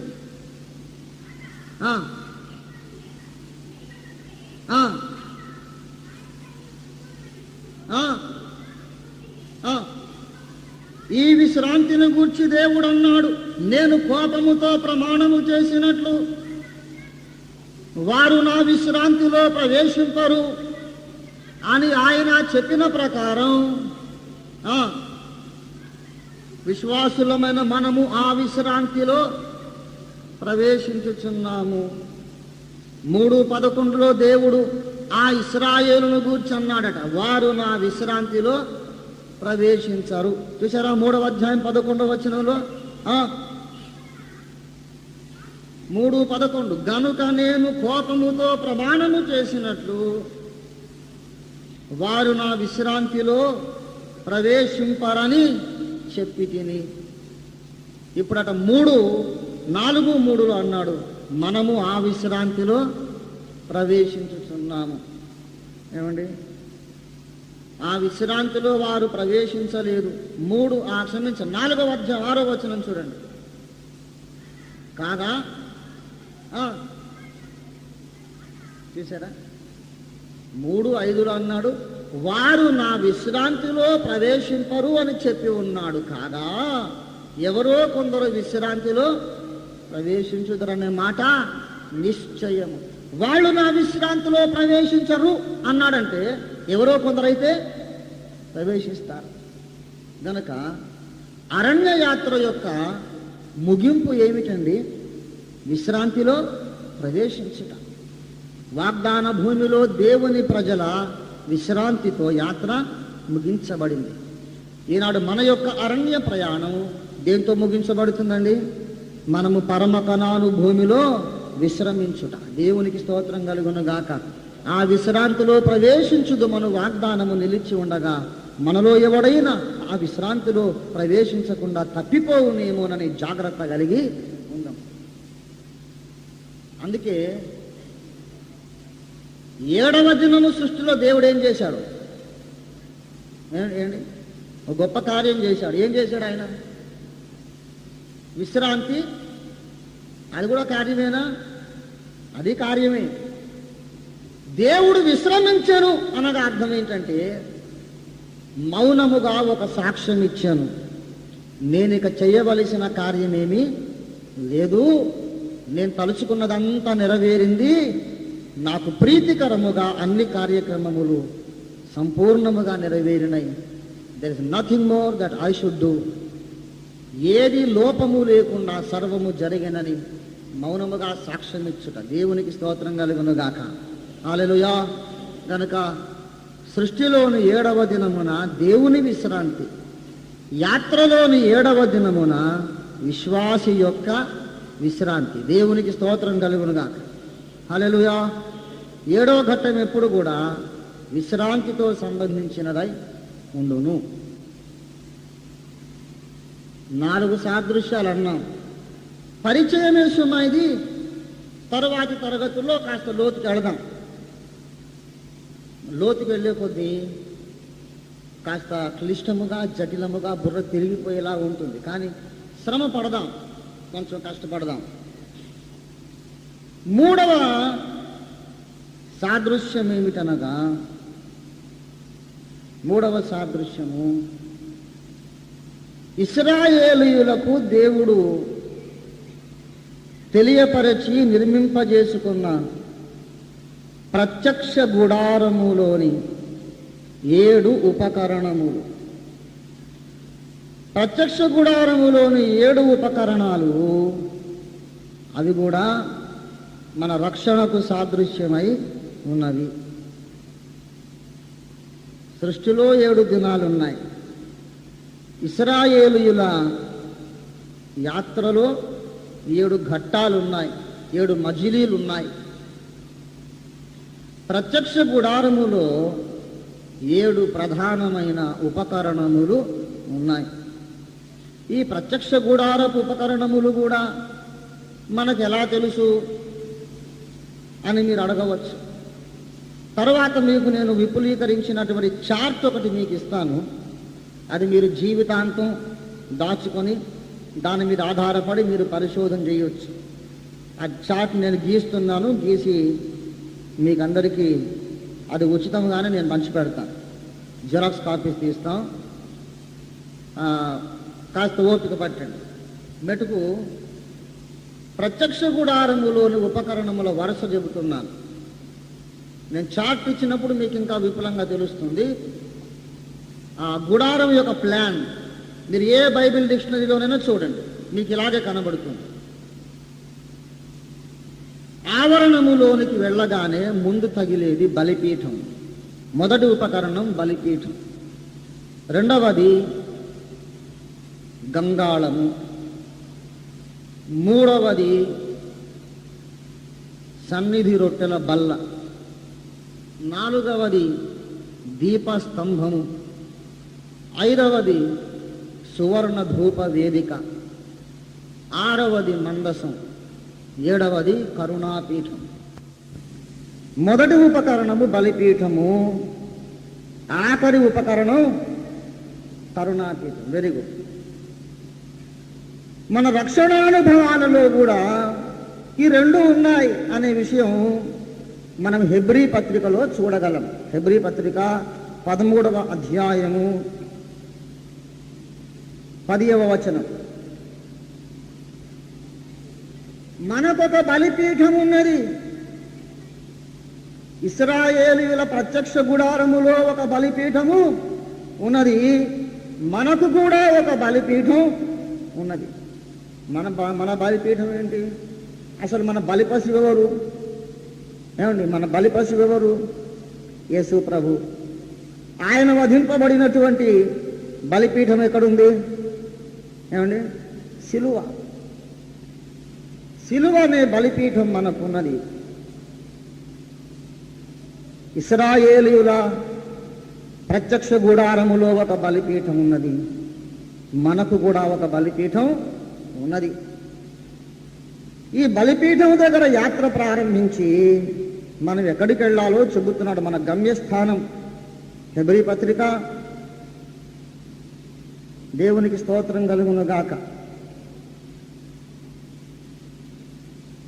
4వ అధ్యాయము 16వ వచనం.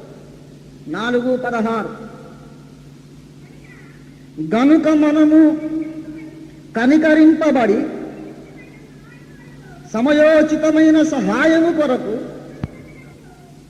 కృప పొందునట్లు ధైర్యముతో కృపాసనమునొద్దకు ఎక్కడ చేరుదాం?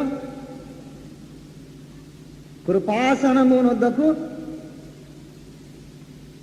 మాసిరామణయ్య గారు పాట రాశారు.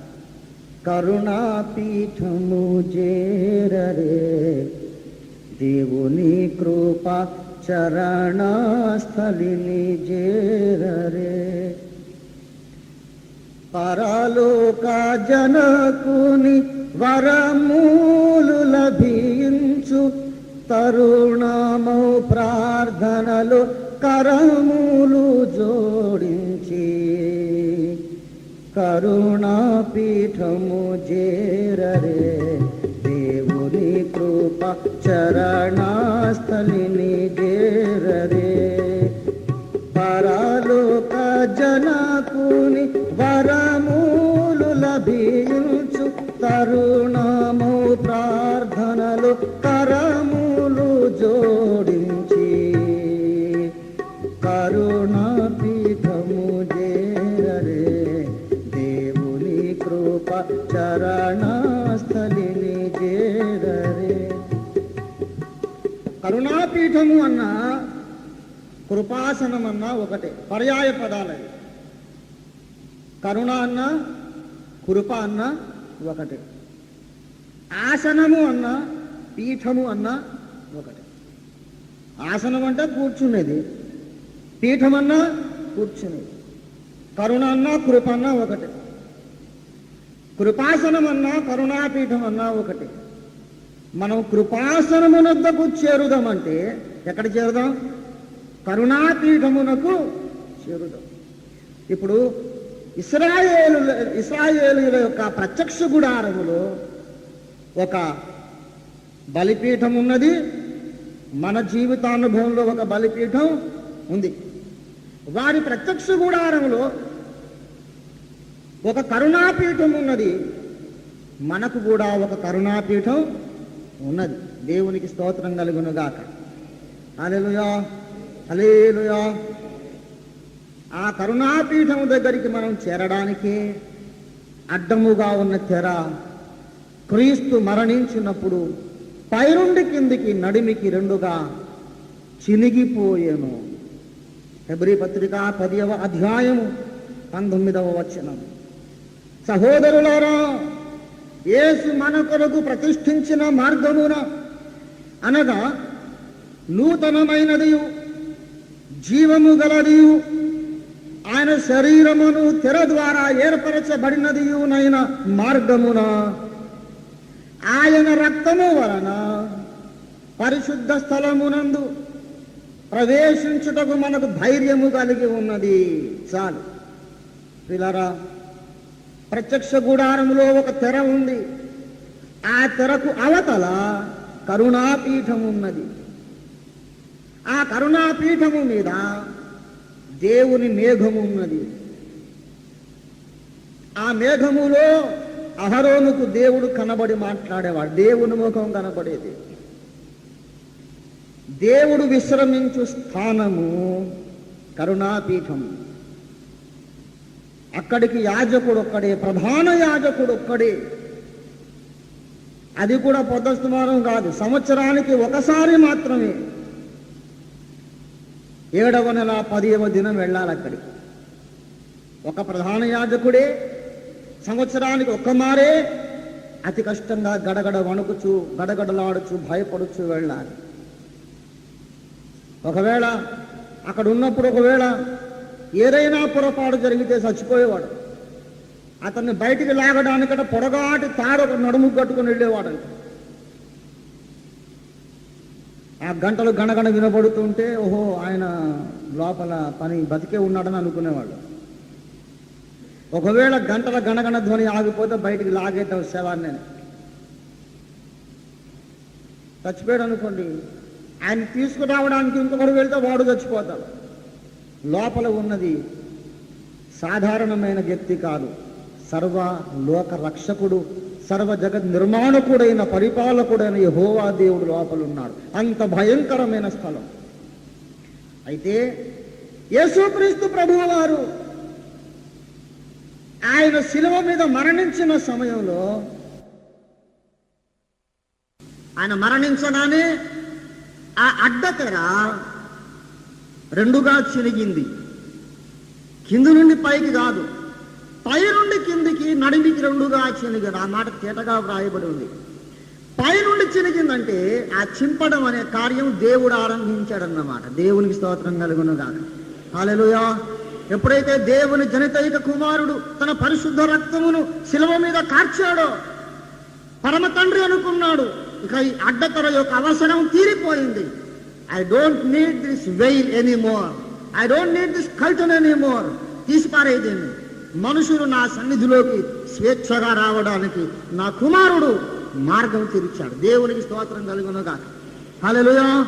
గనక ఇప్పుడు ఆయన శరీరమును ఆ తెర ద్వారా, ఆ శరీరం చినిగిపోయింది కనుక ఆ శరీరములో గుండా మనం ఎప్పుడు పడితే అప్పుడు దివారాత్రములు ఆ పరిశుద్ధ స్థలంలోకి ప్రవేశించడానికి మనకు అవకాశం ఉన్నది. దేవునికి స్తుతి కలుగునుగాక. హల్లెలూయా. ఇశ్రాయేలుల ప్రత్యక్ష గుడారములో ప్రారంభమందు ప్రవేశ ద్వారమందు బలిపీఠం ఉన్నది. ఆఖరి ఘట్టమందు కరుణాపీఠం ఉన్నది. మన విశ్వాస జీవితానుభవములో కూడా ఒక బలిపీఠం ఉన్నది, ఒక కరుణాపీఠం ఉంది. అందుచేత ఆ ప్రత్యక్ష గుడారము కూడా క్రీస్తునందు దేవుడు మనకు అనుగ్రహించిన రక్షణకు అది సాదృశ్యమై ఉన్నది అనే విషయాన్ని మనం నేర్చుకుందాం. మొదటి సాదృశ్యం ఏంటన్నారండి? 7 దినముల సృష్టి కార్యక్రమము. రెండవ సాదృశ్యము ఇశ్రాయేలుల అరణ్య యాత్ర, మన రక్షణకు అది ఒక సాదృశ్యమై ఉన్నది. మూడవది ఏమండి? ప్రత్యక్ష గుడారములోని ఉపకరణముల అమరిక, అది కూడా మన రక్షణకు ఒక సాదృశ్యమై ఉన్నది. నాలుగవది ఇశ్రాయేలు ధర్మశాస్త్రములో దేవుడు నియమించిన 7 పండుగలు, అవి మన రక్షణకు ఒక సాదృశ్యమై ఉన్నవి. కొలస్సీ పత్రిక 2వ అధ్యాయం 16వ వచనాన్ని ఎవరైనా దయతో చదివి సహాయం చేయండి. కాబట్టి అన్నపానముల విషయములోనైనను, పండుగ, అమావాస్య, విశ్రాంతి దినమును వాటి విషయములోనైనను మీకు తీర్పు తీర్చటానికి ఎవనికిని అవకాశమియ్యకుడి. ఇవి రాబోవు వాటి ఛాయయే గాని నిజ స్వరూపము క్రీస్తులో ఉన్నది. ప్రియులారా, ఆ వచనాన్ని కాస్త శ్రద్ధగా ధ్యానించి అర్థం చేసుకుందాం. 4 విషయాలను అక్కడ ప్రస్తావిస్తూ ఉన్నాడు అపొస్తలుడైన పౌలు. అన్నపానములు అన్నాడు మొట్టమొదటి విషయం. రెండవది పండుగలు అన్నాడు. మూడవది అమావాస్య అన్నాడు, నాలుగవది విశ్రాంతి దినమన్నాడు. అన్నపానముల విషయములోనైనను, పండుగ, అమావాస్య, విశ్రాంతి దినమను వాటి విషయములోనైనను మీకు తీర్పు తీర్చ అవకాశం ఎవరికి ఇయ్యకుడి. ఎవడు తీర్పు తీర్చడానికి అవకాశం ఇవ్వద్దు అన్నాడు అంటే అర్థం ఏంటి? అవన్నీ ఎవడు తప్పులనడానికి వీలు లేకుండా జాగ్రత్తగా పాటించండి అని కాదు. తీర్పు తీర్చని అవకాశం ఎవరికి ఇవ్వకుడి అని అంతటితోనే పౌలు ఆ సెంటెన్స్ ఆపేస్తే అప్పుడు ఏమనుకునే వాళ్ళం? ఓహో, ఎవరు తీర్పు తీర్చడానికి అవకాశం లేకుండా ఒళ్ళు దగ్గర పెట్టుకొని ఇవన్నీ జాగ్రత్తగా పాటించాలి కాబోలు అనుకునేవాళ్ళం. ఆ సెంటెన్స్ అక్కడ ఆపలేదు. తీర్పు తీర్చని అవకాశం ఇవ్వకుడి, ఇవి రాబో వాటి ఛాయయే కానీ నీడయే కానీ. These are only shadows of the blessings to come through Jesus Christ. యేసు ద్వారా మీకు సంక్రమించబోవచ్చున్న మేలులకు ఇవి నీడయే కానీ. ఎప్పుడైతే నీడ అన్నాడో అది నిజస్వరూపము కానే కాదని పౌలు స్థాపిస్తున్నాడు. నిజస్వరూపం ఎక్కడ ఉంది? క్రీస్తులో ఉంది. క్రీస్తులో అసలైన ఆహారం ఉన్నది. దాని యొక్క నీడ ధర్మశాస్త్రములో ఉన్నది. తినదగిన ఆహారమును గురించి చెప్పాడు. పవిత్ర జంతువులు ఉన్నవి, అపవిత్ర జంతువులు ఉన్నాయి. ఏమండి, బల్లుల్ని పిల్లుల్ని తినకూడదు, పందులను తినకూడదు అన్నాడు. మరి ఎద్దు నెమరు వేయునది, చీలిన గిట్టలు కలిగినది, ఈ 2 లక్షణములు కలిగినవి అవి పవిత్ర జంతువులు అన్నాడు. ఈ పవిత్ర జంతువులు దేవునికి బలి ఇవ్వడానికి పనికొస్తాయి, అవి మనం తినడానికి కూడా పనికొస్తాయి. ఏదైతే దేవునికి అర్పణ చేయడానికి అవకాశం ఉందో దానినే మనం తినాలి. తినడానికి పనికిరాని అర్పణానికి పనికిరాదు, అర్పణమునకు పనికిరాని తినడానికి పనికిరాదు అని ధర్మశాస్త్రంలో విధులు నిషేధాలు నియమించాడు దేవుడు. ఈ అన్నపానముల విషయమైన విధి నిషేధాలు ఒక నీడయే అన్నాడు. ఇట్స్ ఓన్లీ ఎ షాడో, కానీ రియల్ సబ్స్టెన్స్, అసలైనటువంటి నిజస్వరూపం క్రీస్తులో ఉంది. క్రీస్తులో అసలైనటువంటి ఆహారం ఉన్నది. దాని నీడ ధర్మశాస్త్రంలో ఉంది. ధర్మశాస్త్రంలో ఏమేమి చెప్పబడినవో అన్నిటి యొక్క నిజ రూపం ఎక్కడుందండి? క్రీస్తులో ఉంది. ధర్మశాస్త్రములో అన్నపానముల గురించి చెప్పబడింది. అసలైన అన్నపానములు క్రీస్తులో ఉన్నవి. ధర్మశాస్త్రంలో పండుగలను గూర్చి చెప్పబడింది. అసలైన పండుగలు క్రీస్తులో ఉన్నాయి. ధర్మశాస్త్రములో అమావాస్యను గూర్చి చెప్పబడింది. అసలు సిసలైన అమావాస్య క్రీస్తులో ఉన్నది. ధర్మశాస్త్రములో విశ్రాంతి దినమును గూర్చి చెప్పబడింది. అసలైన విశ్రాంతి దినము క్రీస్తులో ఉన్నది. దేవునికి స్తోత్రం కలుగునగాక. హల్లెలూయా, హల్లెలూయా. క్రీస్తులో మనము పొందబోవచ్చున్న విశ్రాంతికి సూచనగా 7 దినములలో ఒక దినాన్ని విశ్రాంతిగా పాటించమన్నాడు. అది నీడయే అన్నాడండి. చూడండి, అసలు స్వరూపాన్ని మనం చూసే అవకాశం లేనప్పుడు ఫోటో చూసుకొని సంతోషపడతాం. ఛాయ అన్నాడు కదా, ఫోటోని తెలుగులో ఏమంటారు తెలుసా? ఏమండి, ఫోటోగ్రాఫర్ గారు ఏమంటారు? ఛాయాచిత్రం కదా. ఫోటోని ఏమంటారండి? ఛాయాచిత్రము. ఏండి, నేను విశాఖపట్నానికి రాకముందు ఓఫీర్ గారు ఎలాగ ఉంటారండి మీరు చూడలేదు అనుకోండి. ఎవరైనా మన శిష్యులు ఉన్నారు, సహోదరులు ఉన్నారు, ఏమండి ఇదిగో ఓఫీర్ గారు ఎలా ఉంటారు మీరు చూడలేదా? భలే బాగుంటాడండి, గడ్డం అది ఆయన అసలు ఆకారం అవతారం భలే ఉంటాడండి, రింగుల జుట్టు, సగం నెరిసిన జుట్టు, భలే ఉంటాడండి, ఇదిగో ఫోటో అని ఫోటో చూపి ఎంత బాగున్నాడండి ఓఫీర్ గారని సంతోషపడతారు. ఎప్పటిదాకా సంతోషపడతారు ఫోటో చూసి? ఎప్పటిదాకండి?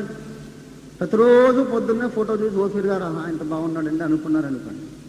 తీరా నేను విశాఖపట్నానికి వచ్చి మీ ఇంటికి వచ్చిన తర్వాత కూడా నా కాళ్ళకు నీళ్ళు ఇవ్వకుండా, నాకు తాగడానికి మంచి నీళ్ళు ఇవ్వకుండా, నాకు టీ ఇవ్వకుండా, ఏమండి నాకు భోజనం పెట్టకుండా, నా సంగతి పట్టించుకోకుండా, నేను మీ ఇంట్లోకి వచ్చి కూర్చున్నా సరే నా సంగతి పట్టించుకోకుండా ఫోటో చూసి సంతోషపడుతున్నారు అనుకోండి. ఏమండి నేను ఓఫీర్నండి, రంజిత్ ఓఫీర్ అంటే నేనేనండి, ఆకలేస్తుందండి, దాహంగా ఉందండి, నాలుగు పిడస కట్టుకుపోతుందండి, కాస్త కనికరించండి మహాప్రభు ఉన్నాయా స్వామి.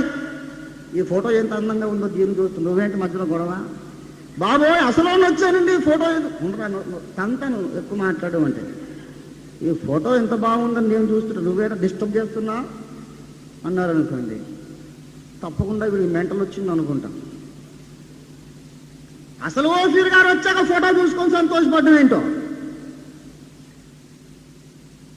యేసులో ఉన్నటువంటి విశ్రాంతికి శనివారపు విశ్రాంతి ఒక ఫోటో. అది అసలు ఆయన వచ్చేసాడు, ఇంకా కొంతమంది ఫోటో చూసుకొని సంతోషపడుతున్నారు, వాళ్ళ ఇష్టం, వాళ్ళ స్వేచ్ఛ ఉంది.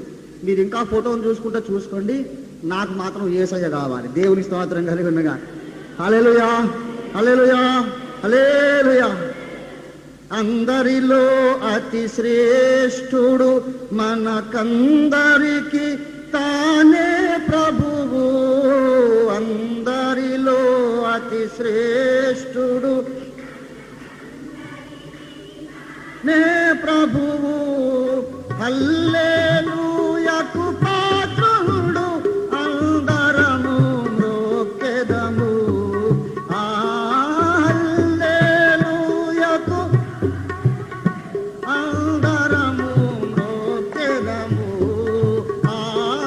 సాగిల పాడి మ్రోక్కెదము, సత్యముతో ఆత్మలో.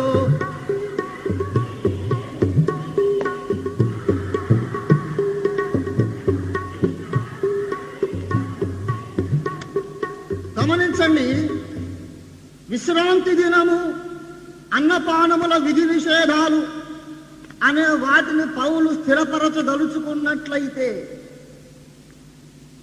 వాటిని తప్పకుండా పాటించండి అని చెప్పదలుచుకున్నట్లయితే, ఇవి ఛాయయే అనే మాట పౌలు వ్రాయడు. మిమ్మల్ని తీర్పు తీర్చడానికి ఎవరికి అవకాశం ఇవ్వద్దు అన్నాడు గనక మనం అందరం పాటించాలి. పాటించకపోతే తీర్పు తీరుస్తారు కదా, తీర్పు తీర్చని ఇవ్వవద్దు అన్నాడు కదా పౌలు. ఎవరు వేలెత్తి చూపడానికి అవకాశం లేకుండా మనం పాటిద్దాం అని ఎవరైనా వాదించవచ్చు. అలాంటి వారు దయచేసి వినండి. అన్నపానముల విధి నిషేధాలు, విశ్రాంతి దినాచారం, పండుగలు ఇత్యాది విషయాలను పౌలు స్థాపించబూనుకున్న ఎడల అది తప్పకుండా నెరవేర్చండి అని చెప్పదలుచుకున్నట్లయితే ఇవి ఛాయయే అనే మాట వ్రాయకూడదు. ఇవి ఛాయయే అన్నాడు గనక పౌలు వాటిని స్థాపించబూనుకోలేదని కాస్త ఇంగిత జ్ఞానం ఉపయోగిస్తే అర్థమవుతుంది. అసలైనటువంటి అన్నపానములు క్రీస్తులో ఉన్నాయి. దేవుని బిడ్డలారా, అన్నపానాల గురించి చాలా మందికి చాలా పట్టింపులు ఉన్నాయి. ఫలానా మాంసం తినొచ్చా? నేను చెప్తున్నా, ఏదైనా తినొచ్చు, మనిషిని తప్ప. మనిషిని కూడా తినొచ్చు, మొత్తం తినకూడదు, మెదడు మాత్రమే తినొచ్చు. ఇట్లాంటి ప్రసంగాలు చేసి మీరు నా మెదడు తినొచ్చు కొన్ని ప్రశ్నలు అడిగి. ఏమండి, ఏమేమి తినవచ్చును? మనిషిని తప్ప అన్ని తినొచ్చు. శాకాహారమే తింటానంటావా? చాలా సంతోషం. లోకంలో ఉన్న వారందరూ శాకాహారమే తినటం ఎంతో మంచిది, కనీసం రేట్ అయినా తగ్గుతుంది. అందరూ మాంసాహారం తినాలని మేమేం బోధించట్లేదు, దాన్ని ఎన్కరేజ్ చేయాలని కాదు. నా భారం ఏమిటనగా, నీ రక్షణ, నీ నిత్య బహుమానం ఈ తిండి తిప్పల మీద ఆధారపడి లేదు, యేసు రక్తము మీద ఆధారపడింది. దేవుని స్తోత్రం కలుగునగా. Hallelujah. Your salvation doesn't depend upon your food.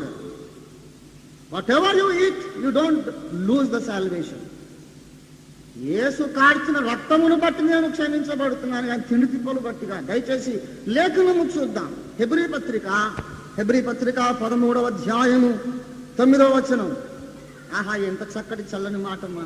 నానా విధములైన అన్య బోధల చేత త్రిప్పబడకుడి, భోజన పదార్థములను బట్టి కాక కృపను బట్టియే హృదయము స్థిరపరుచుకొనుట మంచిది.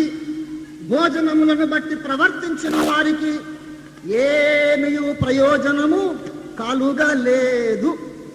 మొత్తం కొట్టిపారేశాడు. ఇంకా దానికంటే ఇంకా స్ట్రాంగ్ వచనం ఏదన్నా కావాలా మీకు?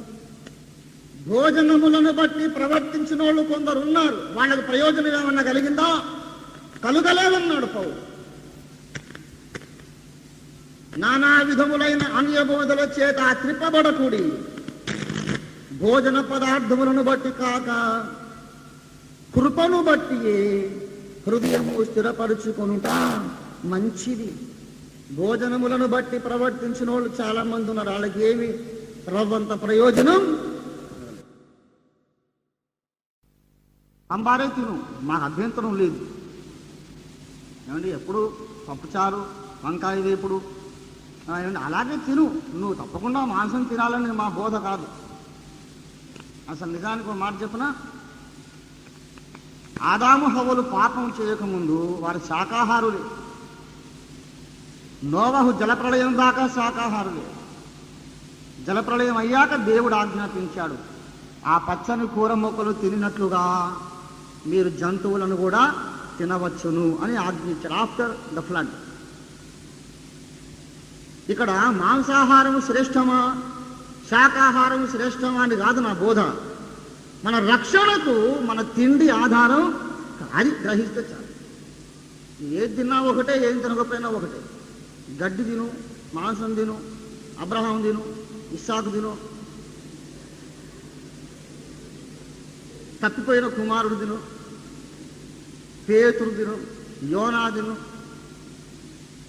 లేకపోతే ఎండుగడ్డే తాలింపు వేసుకుని తిను. నీ ఇష్టమైన దాని మీద నీ రక్షణ ఆధారపడి లేదు. ఎందుకంటే బైబిల్ అసలు యేసయ్య ఏమన్నాడో తెలుసా? దయచేసి మీరు మార్కు సువార్తలోకి రండి. మార్కు సువార్త 7:14 ఏమండి, అప్పుడు ఆయన జన సమూహమును విడిచి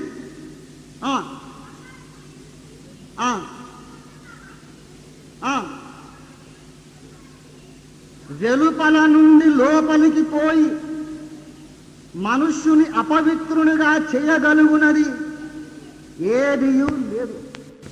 ఇక ఏదీ లేదంతే. బయట నుంచి ఏది మింగినా అపవిత్రునిగా చేయదు. అపవిత్రత అనేది వేరు, అనారోగ్యం అనే సంగతి వేరు. ఏదైనా మింగొచ్చంటే పాస్టర్ గారు మరి విస్కీ కూడా మింగొచ్చు కదండి, బ్రాండీ మింగొచ్చుగా, గుట్కా మింగొచ్చు. నాయనా అట్టంటి వాళ్ళ కొరకు అవతారం ఎత్తాను. అపవిత్రునిగా చేయగలుగున్నది లేదన్నాడు, కానీ రోగిగా చేయగలుగున్నది ఏది లేదన్నాడా? చూడు నాయన, నువ్వు రోగి అవుతావు, అందుకే మేము వద్దంటున్నావు. నీకు అనారోగ్యము కలిగించనివి కొన్ని ఉన్నాయి. వాటిని కూర్చుని నువ్వేమనుకుంటున్నావంటే అవి మింగితే రోగిని కాను కానీ పాపినవుతానేమో అనుకుంటున్నావు. వాటిని కూర్చి చెబుతున్నాడు ఆయన. నీవు ఆ పదార్థములు మింగుట వలన, బయట నుండి లోపలికి మింగడం వలన నీకు అంటుకునే పాపం ఏమీ లేదు. పాపం అంటుకోదు, రోగం అంటుకుంటుందేమో. కానీ పవిత్రత, రక్షణ అనే విషయం వచ్చేసరికి ఆహారానికి నిమిత్తం లేనే లేదు. ఆహారమునకు ఆరోగ్యమునకు సంబంధం ఉంది, కానీ ఆహారమునకు పరిశుద్ధతకు సంబంధం అనే క్లియర్. నీకు ఏది ఇష్టమైతే తిను, ఆరోగ్యం కాపాడుకో, అంతే, అంతవరకే. కానీ పాప పుణ్యాల ప్రసక్తి తిండి తిప్పల్లో లేదు. ఆహార పదార్థములను దేవుని బిడలారా, ప్రభు ఇంకా చెబుతున్న మాట గమనించండి. ఏం చెప్పాడు? వెలుపల నుండి లోపలికి పోయి మనిషిని అపవిత్రుడిగా చేయగలుగున్నది ఏదియూ లేదు గాని లోపల నుండి బయటికి వెళ్ళునదే అపవిత్రుడిగా చేయునని చెప్పాను. ఇంకా చదవాలమ్మా. ఆయన జన సమూహమును విడిచి ఇంటిలోనికి వచ్చినప్పుడు ఆయన శిష్యులు ఈ ఉపమానమును గూర్చి ఆయనను అడుగగా ఆయన వారితో కనెను,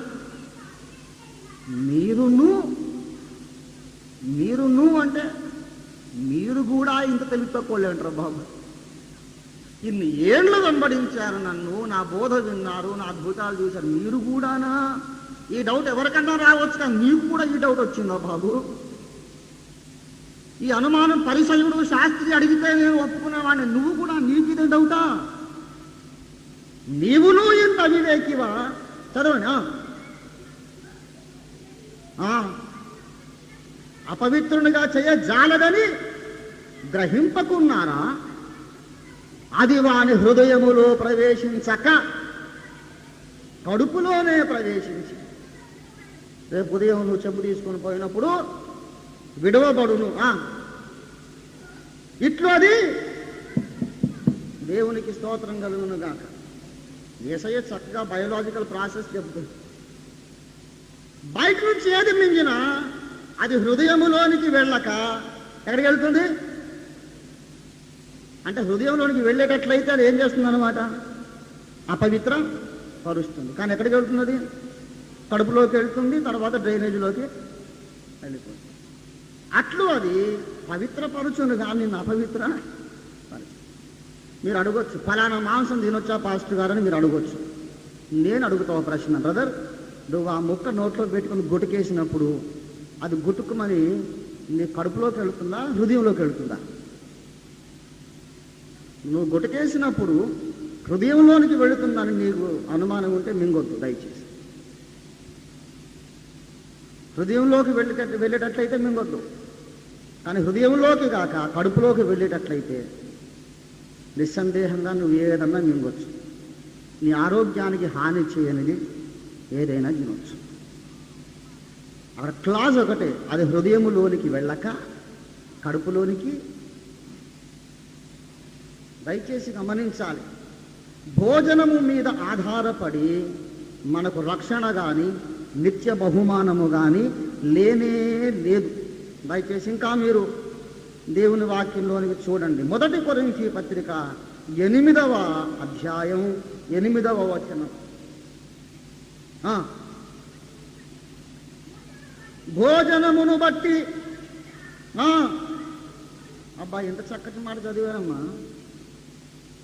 అక్కడేమన్నాడు? ఫిబ్రవరి 13:11 అక్క 13:9 ఏమన్నాడు? భోజనములను బట్టి మనము ప్రవర్తించుట కంటే కృపను బట్టియే హృదయము స్థిరపరుచుకొనుట మంచిది. 1 కొరింథీ 8:8 ఏమంటున్నాడు? భోజనమును బట్టి మనము దేవుని ఎదుట మెప్పు. ఈ భూమి మీద ఏ ఆహారమే తినొచ్చు. మనం నాగాలాండ్కు సువార్తకు వెళ్ళామనుకోండి, ఎంతో ప్రేమగా వాళ్ళు కుక్కను కోసి వండి పెడతారు. తినాలి, నువ్వు తినకపోతే నీ సువార్త వినడా? వీడెక్కడ మూర్ఖుడండి. ఎంతో ప్రేమగా నేను ఇంత చక్కగా నేను ప్రేమతో కుక్కను కోసి వండి పెడితే అక్కడ వద్దంటాడు ఆ మూర్ఖుడు. అసలు ఆ బోధ నాకు వద్దు అంటాడు. యేసుప్రభు చెప్పాడు, సర్వలోకమునకు వెళ్ళి సర్వ సృష్టికి మరి ప్రకటించాడు. అందుకే యేసుప్రభు వారు ఇశ్రాయేలుకు చెప్పారు, వారు మీ ముందర పెట్టునవి తినుడి. That's all. మన ఇంట్లో మనం ఉన్నప్పుడు మనకు ఇన్హిబిషన్స్ ఉండొచ్చు. మనలో సేవ చేసుకున్నప్పుడు నాకు సాంబారే కావాలండి, అందులోకి వంకాయ వేపుడే కావాలండి, అందులోకి మాగాయే కావాలి, ఆవగాయే కావాలండి అని ఉండొచ్చు. నువ్వు ఆఫ్రికా ఖండానికి అరబ్ దేశాలకు వెళ్ళి సువార్త చెప్పిన తర్వాత అక్కడ ఆవకాయ అంటే ఎవడు పెట్టడం, సాంబార్ చేయుడు. కాబట్టి వాటిని ముందర పెట్టినవేదో ప్రార్థన చేసుకొని తినేయాలంటే అది ఏదైనా సరే దేవుని స్తోత్రం కలుగును గాక. 1 తిమోతి పత్రిక 4వ అధ్యాయం 1 తిమోతి 4వ అధ్యాయం 3. ఆ అబద్ధికులు వాత వేయబడిన మనస్సాక్షి కలిగిన వారై వివాహము నిషేధించుచు సత్య విషయమై అనుభవ జ్ఞానము కలిగిన విశ్వాసులు కృతజ్ఞతాస్తుతులు చెల్లించి పుచ్చుకొన నిమిత్తము దేవుడు సృజించిన ఆహార వస్తువులు కొన్నిటిని తినుట మానవలనని చెప్పుదురు. చదవాలమ్మ ఇంకా. అబ్బా, ఎంత దివ్యమైన మాట! దేవుడు సృజించిన ప్రతి వస్తువును మంచిది కృతజ్ఞతాస్తుతులు చెల్లించి పుచ్చుకొనిన ఎడల ఏదియు నిషేధింపదగినది కాదు. ఏలయనగా అది దేవుని వాక్యము వలనను ప్రార్థన వలనను పవిత్రపరచబడుచున్నది. తండ్రి నీకు స్తోత్రము నాయనా అని చెప్పి పుచ్చుకొనగలిగితే ఏది నిషిద్ధం కాదు. అట్లయితే మరి విస్కీ బ్రాండీ కూడా ప్రార్థన చేసుకుని తాగొచ్చునంటారా అని ప్రశ్న అడగొచ్చు ఎవరైనా. నేను ఒక మాట గుండె మీద చేసుకొని చెప్పు నాయన, ప్రభువా ఈ విస్కీ నాకు ఇచ్చావు, నీకు స్తోత్రము తండ్రి అని నీవు చెప్పగలవా? చెప్పగలవా? నీకు తెలుసు అది దేవునికి ఇష్టం లేదని. మద్యముతో మత్తులై ఉండకూడి మత్తతలు శరీర కార్యము. నా కుమారుడు ఆ ద్రాక్షారసముతో పొద్దుపుచ్చకము. ఏమండి, దేవుడు వద్దు అని చెప్పాడు. మద్యముతో మత్తులై ఉండొద్దు, అది మంచిది కాదు. మత్తు పదార్థములు సేవించుట శరీర కార్యములు. ఇట్టి కార్యములు అభ్యసించు వారు దేవుని రాజ్యానికి పాత్రులు కారు. నువ్వు స్తోత్రం చెప్పగలవా? కోడికూర కోసం స్తోత్రం అంటావు, అబ్రాహం కోసం స్తోత్రం అంటావు. నువ్వు బ్రాండీ కోసం స్తోత్రం చెప్పగలవా? ఏటలా మొండి వాదన చేస్తావు? ప్రభువా ఈ సిగరెట్ కోసం స్తోత్రం చెప్పగలవా? చెప్పలేవు. మొండివాదం చేయబాకు. ఆహార పదార్థముల గురించి చెబుతున్నాడు ఇక్కడ. విస్కీ ఆహారం కాదు, సిగరెట్ ఆహారం కాదు. కానీ అబ్రాహము, యోనా, పేతురు ఆహారం. దేవుని స్తోత్రం కలుగునుగా. అలే కనుక ఆహార పదార్థాల సంగతి మాట్లాడతారు, బ్రాండీ సంగతి మాట్లాడతారేంటి? రాంగ్ రూట్లోకి వెళ్ళకండి. భోజనము చేయునప్పుడు తినదగిన ఆహార వస్తువులలో ఏదియో నిషేధింపదగినది అది కానే కాదు. దేవానికి స్తోత్రమని చెల్లించి పుచ్చుకుంటే ఏది నిషిద్ధం కాదు. నేను నా సేవ ప్రారంభంలో అసలు ఎంత నీట్గా బ్రతికానంటే, మా అమ్మ మమ్మల్ని నలుగురు ఆడపిల్లలు ఒకరిని నేను ఆడపిల్లలకు దించింది ఆకుచాడు పిందలా. అట్లాంటి దేవుడు నన్ను సేవ తిరిగి అడవుల్లో ఎలుగు బంటు తిరిగి పెద్ద పుల్లు తిరిగే కాడికి తీసుకెళ్ళాడు. ఒకసారి ఏదో కూరబెట్టి ఉడుమటది, ఉడుము చూశాడు. అయ్యే బాబోయ్, మీరు నమ్మండి నమ్మకపోండి, కడుపులో గిరగిరా మరదిక్కినట్టు తీసేసి బళ్ళును వాంతి చేస్తుంది. ఇవన్నీ నాకు ఇష్టమని చెప్పట్లేదు ప్రియులారా, దయచేసి గమనించాలి. ఇప్పుడు తిండిబోతులాగా ఉన్నాడు, ఇవన్నీ పెట్టాలేమో అని అనుకోబాకండి. నేను ఏపాటి తిండిపోతున్నా నన్ను ఎరిగిన వాళ్ళకి తెలుసు. ఏమండి, సంవత్సరానికి 150 రోజులు ఉపవాసం చేస్తున్నాను 18 ఏళ్ల బట్టి. తిండిపోతున్నాను కాదు, అవన్నీ మనం తినాలని కాదు. వాటిని నువ్వు తినకపోయినా పర్వాలేదు. తినకపోవడానికి నువ్వు ఏం కారణం చెప్పాలంటే, బ్రదర్ నాకు ఇష్టం లేదని చెప్పు, నాకు అసహ్యం అండి అని చెప్పు, నాకు అలవాటు లేదండి అని చెప్పు, నాకు నచ్చలేదండి అని చెప్పు. అంతేగాని అది తింటే పాపం అండి అనకు. అర్థమైందా? అది తింటే పాపం అనకు. ఏది తిన్నా పాపం కాదు. మనకు కొందరికి ఇష్టం లేదు. నా సందాకి ఎందుకు వెళ్తాం? నాకు చేమగడ్డ కూర అంటే ఇష్టం లేదు. చేమ దుంపలు ఉంటాయి కదా, ఎందుకంటే అదంతా జిగురుగా ఉండి నాకేం ఫీలింగ్ వస్తుందంటే, పచ్చి చేపలు కడగకుండానే కూర వండితే దాని మీదంతా నాచు ఉంటుంది చూసారా? పచ్చి చేపలు పట్టుకుంటే జారిపోతూ ఉంటుంది చూసారా? ఆ చేమ కూర అలాగ నాకు జారిపోతూ ఉంటుంది. ఎక్కడ లేని అసహ్యం అనిపిస్తుంది. నాకు ఇష్టం లేదు, తినను. అలాగే నువ్వు కూడా ఫలానా మాంసం తినవు, అసలు ఏ మాంసం తినవు, నీ ఇష్టం. అది తినాలని నేను చెప్పట్లే. మనం అసలు అందరూ శాకాహారమే తింటే మంచిదని డాక్టర్ చెబుతున్నారు. ఏమండి, ఆకుకూరలు కాయగూరలు తింటే మంచిది. నేను చెప్పేది మీరు బాగా అర్థం చేసుకోవాలి. మన ఆహారపు అలవాట్ల మీద ఆధారపడి మన ఆరోగ్యం ఉంటుంది, కానీ మన పరిశుద్ధతకు దానికి ఏం సంబంధం? నీ ఆహారానికి ఆరోగ్యానికి సంబంధం. ఇది ఆరోగ్యానికి మంచిది కాదని తినమాకు, నాకు నచ్చలేదండి అని తినబాకు, నాకు అలవాటు లేదండి అని తినబాకు. కానీ దాని మీద ఆధారపడి నీ రక్షణ, భోజన పదార్థములను బట్టి మనము దేవుని ఎదుట మెప్పు పొందము. ఏది మింగినా హృదయంలోకి వెళ్ళదు, కానీ అది హృదయములోనికి వెళ్ళక కడుపులోనికి వెళ్ళును, బహిర్భూమిలో విడవబడు. దేవుని బిడ్డలారా, మరి ఇంత తేటగా బైబిల్ ఇలా చెబుతుంటే ఫలానా ఇవి తినవచ్చు తినకూడదని దేవుడు ఎందుకంత ఖండితంగా చెప్పాడు? ధర్మశాస్త్రంలో ఎందుకు చెప్పాడంటే అది ఛాయయే కానీ ఆ నిజ స్వరూపము, నిజమైన ఆహారము క్రీస్తులో ఉన్నది. దేవునికి స్తోత్రం కలుగునుగాక. హల్లెలూయా, హల్లెలూయా. పాత నిబంధనలో ఏదేది శరీరముగా నెరవేరిందో, శరీరానుసారముగా నెరవేరిందో, పాత నిబంధనలో ఏదేది అక్షరార్థముగా నెరవేరిందో, అది క్రొత్త నిబంధనలో ఆత్మయందు నెరవేరును. కొన్ని పదార్థములే పవిత్రమైనవని అక్కడ చెప్పాడు. కొత్త నిబంధనలోకి వచ్చి అన్నాడు, నేనే ఆహారమును అన్నాడు. దేవునికి స్తోత్రం కలుగునుగా. హల్లెలూయా, హల్లెలూయా. అక్కడేమో పవిత్రమైన జంతువులనే తినాలి, అపవిత్ర జంతువులను తినకూడదు. కొత్త నిబంధనలోకి వచ్చాక మన ఆత్మీయ ఆహారం ఏకైక పవిత్ర జంతువు యేసు ఒక్కడే. దేవునికి స్తోత్రం కలుగునుగా. హల్లెలూయా. యేసునుగాక ఇంకెవరిని తిన్నది పాపమే అన్నమాట, అంతే. అలాగే అమావాస్య అక్కడ ఉన్నది. కొత్త నిబంధనలో క్రీస్తులో అసలైన అమావాస్య ఉండడం ఏంటంటే అసహ్యంగాను. యేసులో పౌర్ణమి ఉన్నది అనాలి కదా. అమావాస్య అంటే ఎవరికైనా నచ్చుతుందా? ఇష్టం ఉందా ఎవరికైనా? కవులు ఎవరైనా కావ్యాలు రాసేటప్పుడు పున్నమ నాటి చంద్రుణ్ణి వర్ణిస్తారు.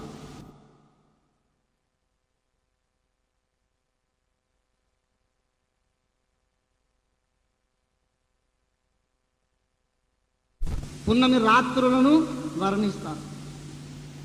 ఆహా, ఎంత అందమైన అమావాస్య, ఎంత నల్లటి చిక్కటి చీకటి అని ఎవరైనా పద్యాలు రాస్తారా? మరి అమావాస్య అనేది అంత అసహ్యమైందైతే క్రీస్తులో అమావాస్య ఉండడం ఏంటండి అని ఎవరికైనా ప్రశ్న రావచ్చు. దానికి సమాధానం ఏంటంటే, ప్రియులారా, అమావాస్య నూతన మాస ఆరంభము.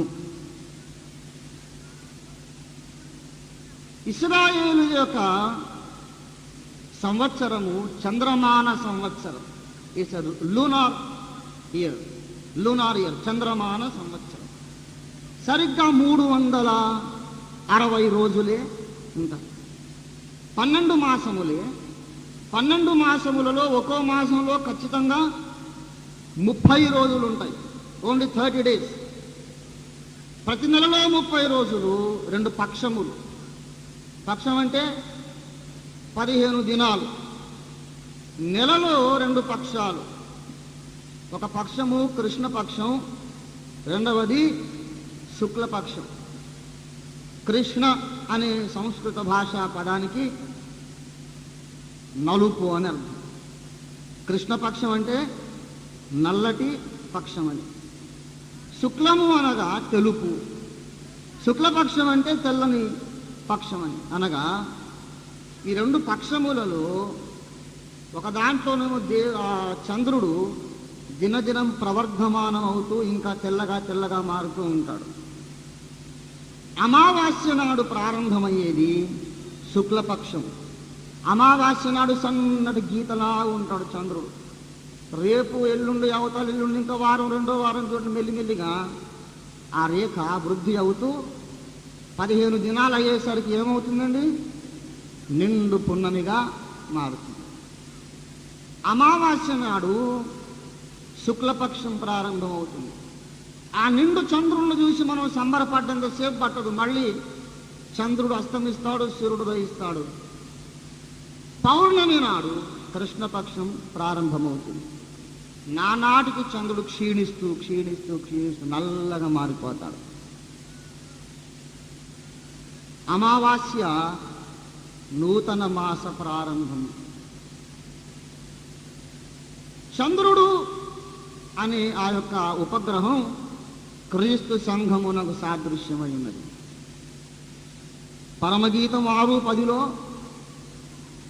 సంధ్యారాగము చూపట్టుచు సూర్యుని ఎంత స్వచ్ఛమును కళలు గలదై, చంద్రబింబమంత అందము గలదై, వ్యూహిత సైన్య సమ భీకర రూపిణియగు ఈమె ఎవరు? చంద్రబింబమంత అందము గలదిగా షూలమ్మితి కన్యక అభివర్ణించబడింది. సంఘమును చంద్రుడితో పోల్చాడు. కారణం ఏమిటనగా చంద్రుడు స్వయం ప్రకాశకము కాదు. చంద్రుడి కాంతి ఎక్కడదండి? సూర్యకాంతి చంద్రుడి మీద పడితేనే చంద్రుడు ప్రకాశిస్తాడు. అలాగే సంఘానికి కూడా సొంత వెలుగు లేదు. మనల్ని ఏమన్నాడు ఆయన? మీరు లోకమునకు వెలుగై ఉన్నాడు. మరి మన లోకానికి వెలుగై ఉండాలంటే మనకు సొంత వెలుగు ఎక్కడిది? 2 కొరింథీ 3:18 ప్రకారం మనము కూడా ముసుగు లేని ముఖముతో ప్రభు యొక్క మహిమను అద్దము వలె ప్రతిఫలింపజేయచ్చు. చూసారా, మనం ఏం చేస్తున్నాం? అద్దము వలె ప్రభు యొక్క మహిమను మనమందరమును ప్రతిఫలింపజేయుచున్నాం. మనకు సొంత మహిమ లేదు ప్రియులారా. లోకానికి వెలుగై ఉన్నాము, కానీ మనకు సొంత మహిమ లేదు. నీతి సూర్యుని యొక్క వెలుగు మన మీద పడినప్పుడే, మనము ప్రతిబింబించినప్పుడే, ప్రతిఫలించినప్పుడే మన లోకానికి వెలుగియగలవు. చంద్రుడు ఎలాగూ రిఫ్లెక్టెడ్ గ్లోరీ కలిగి ఉన్నాడు, మనది కూడా ప్రతిబింబించబడిన మహిమే గాని మన సొంత మహిమ కాదు. అంతేకాకుండా చంద్రునికి వృద్ధి క్షయాలు ఉన్నది. పౌర్ణమి నాడు క్షయం ప్రారంభమవుతుంది, అమావాస్య నాడు వృద్ధి ప్రారంభమవుతుంది. అలాగే విశ్వాసి కూడా ఎల్లప్పుడూ ఏకరీతిగా ఉండడు. ఏ విశ్వాసి కూడా ఎల్లప్పుడూ ఏకరీతిగా ఉండడు.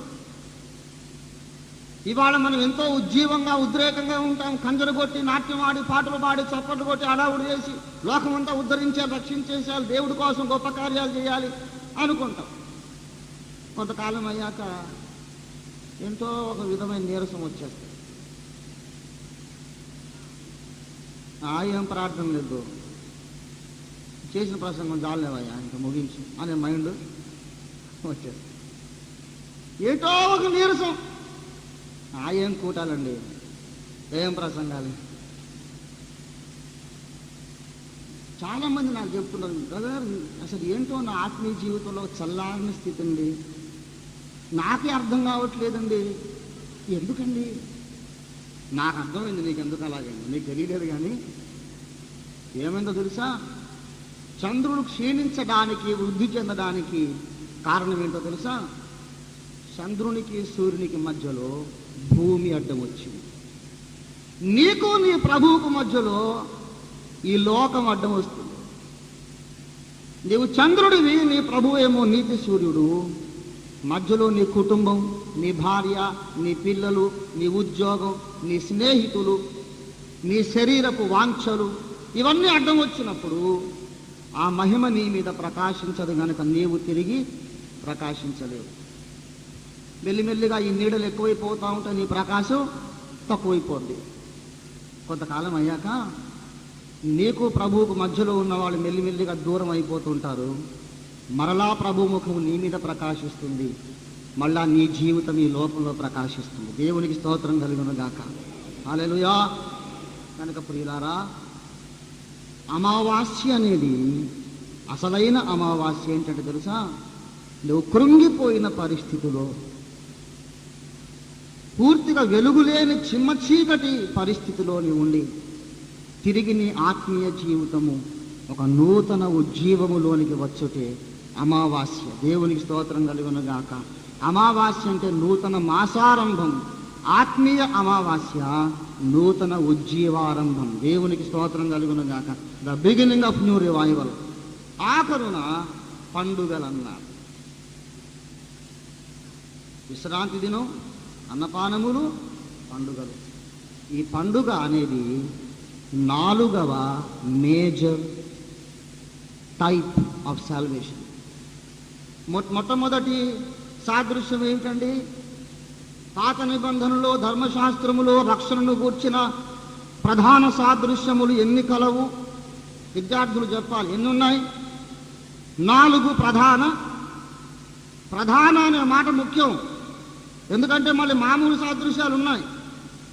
ప్రాముఖ్యమైన సాదృశ్యాలు, ప్రధానమైన సాదృశ్యాలు 4. మొదటిది సృష్టిలోని 7 దినములు. రెండవది ఇశ్రాయేలీయుల అరణ్య యాత్రలోని 7 ఘట్టములు. మూడవది ప్రత్యక్ష గుడారములోని 7 ఉపకరణములు. 4వది ఇశ్రాయేలు వారి 7 పండుగలు. దేవునికి స్తోత్రం కలుగునుగాక. హల్లెలూయా, హల్లెలూయా. దేవుని బిడ్డలారా, ఈ 4 సాదృశ్యములు కలిస్తే మనకు అర్థమవుతుంది నాలో నీలో దేవుని సంకల్పం ఏమిటో అర్థమవుతుంది. అసలు రక్షణ అంటే ఏమిటి? అది ఎప్పుడు ప్రారంభమవుతుంది? ఎప్పుడు ముగించబడుతుంది? ఈ మధ్యలో నేను ఎక్కవలసిన మెట్లు ఎన్ని ఉన్నాయి? ఈ ప్లాన్ అంతా మనకు అర్థమయ్యాక అప్పుడు మనము ఆఖరి కూటంలో ఆత్మ పరీక్ష చేసుకుందాం. ఇన్ని మెట్లు ప్రభు చూపించాడు, అందులో నేనే మెట్టు మీద ఉన్నాను, ఏ మెట్టు మీదకి వెళ్ళాలి? దేవునికి స్తోత్రం కలుగునుగాక.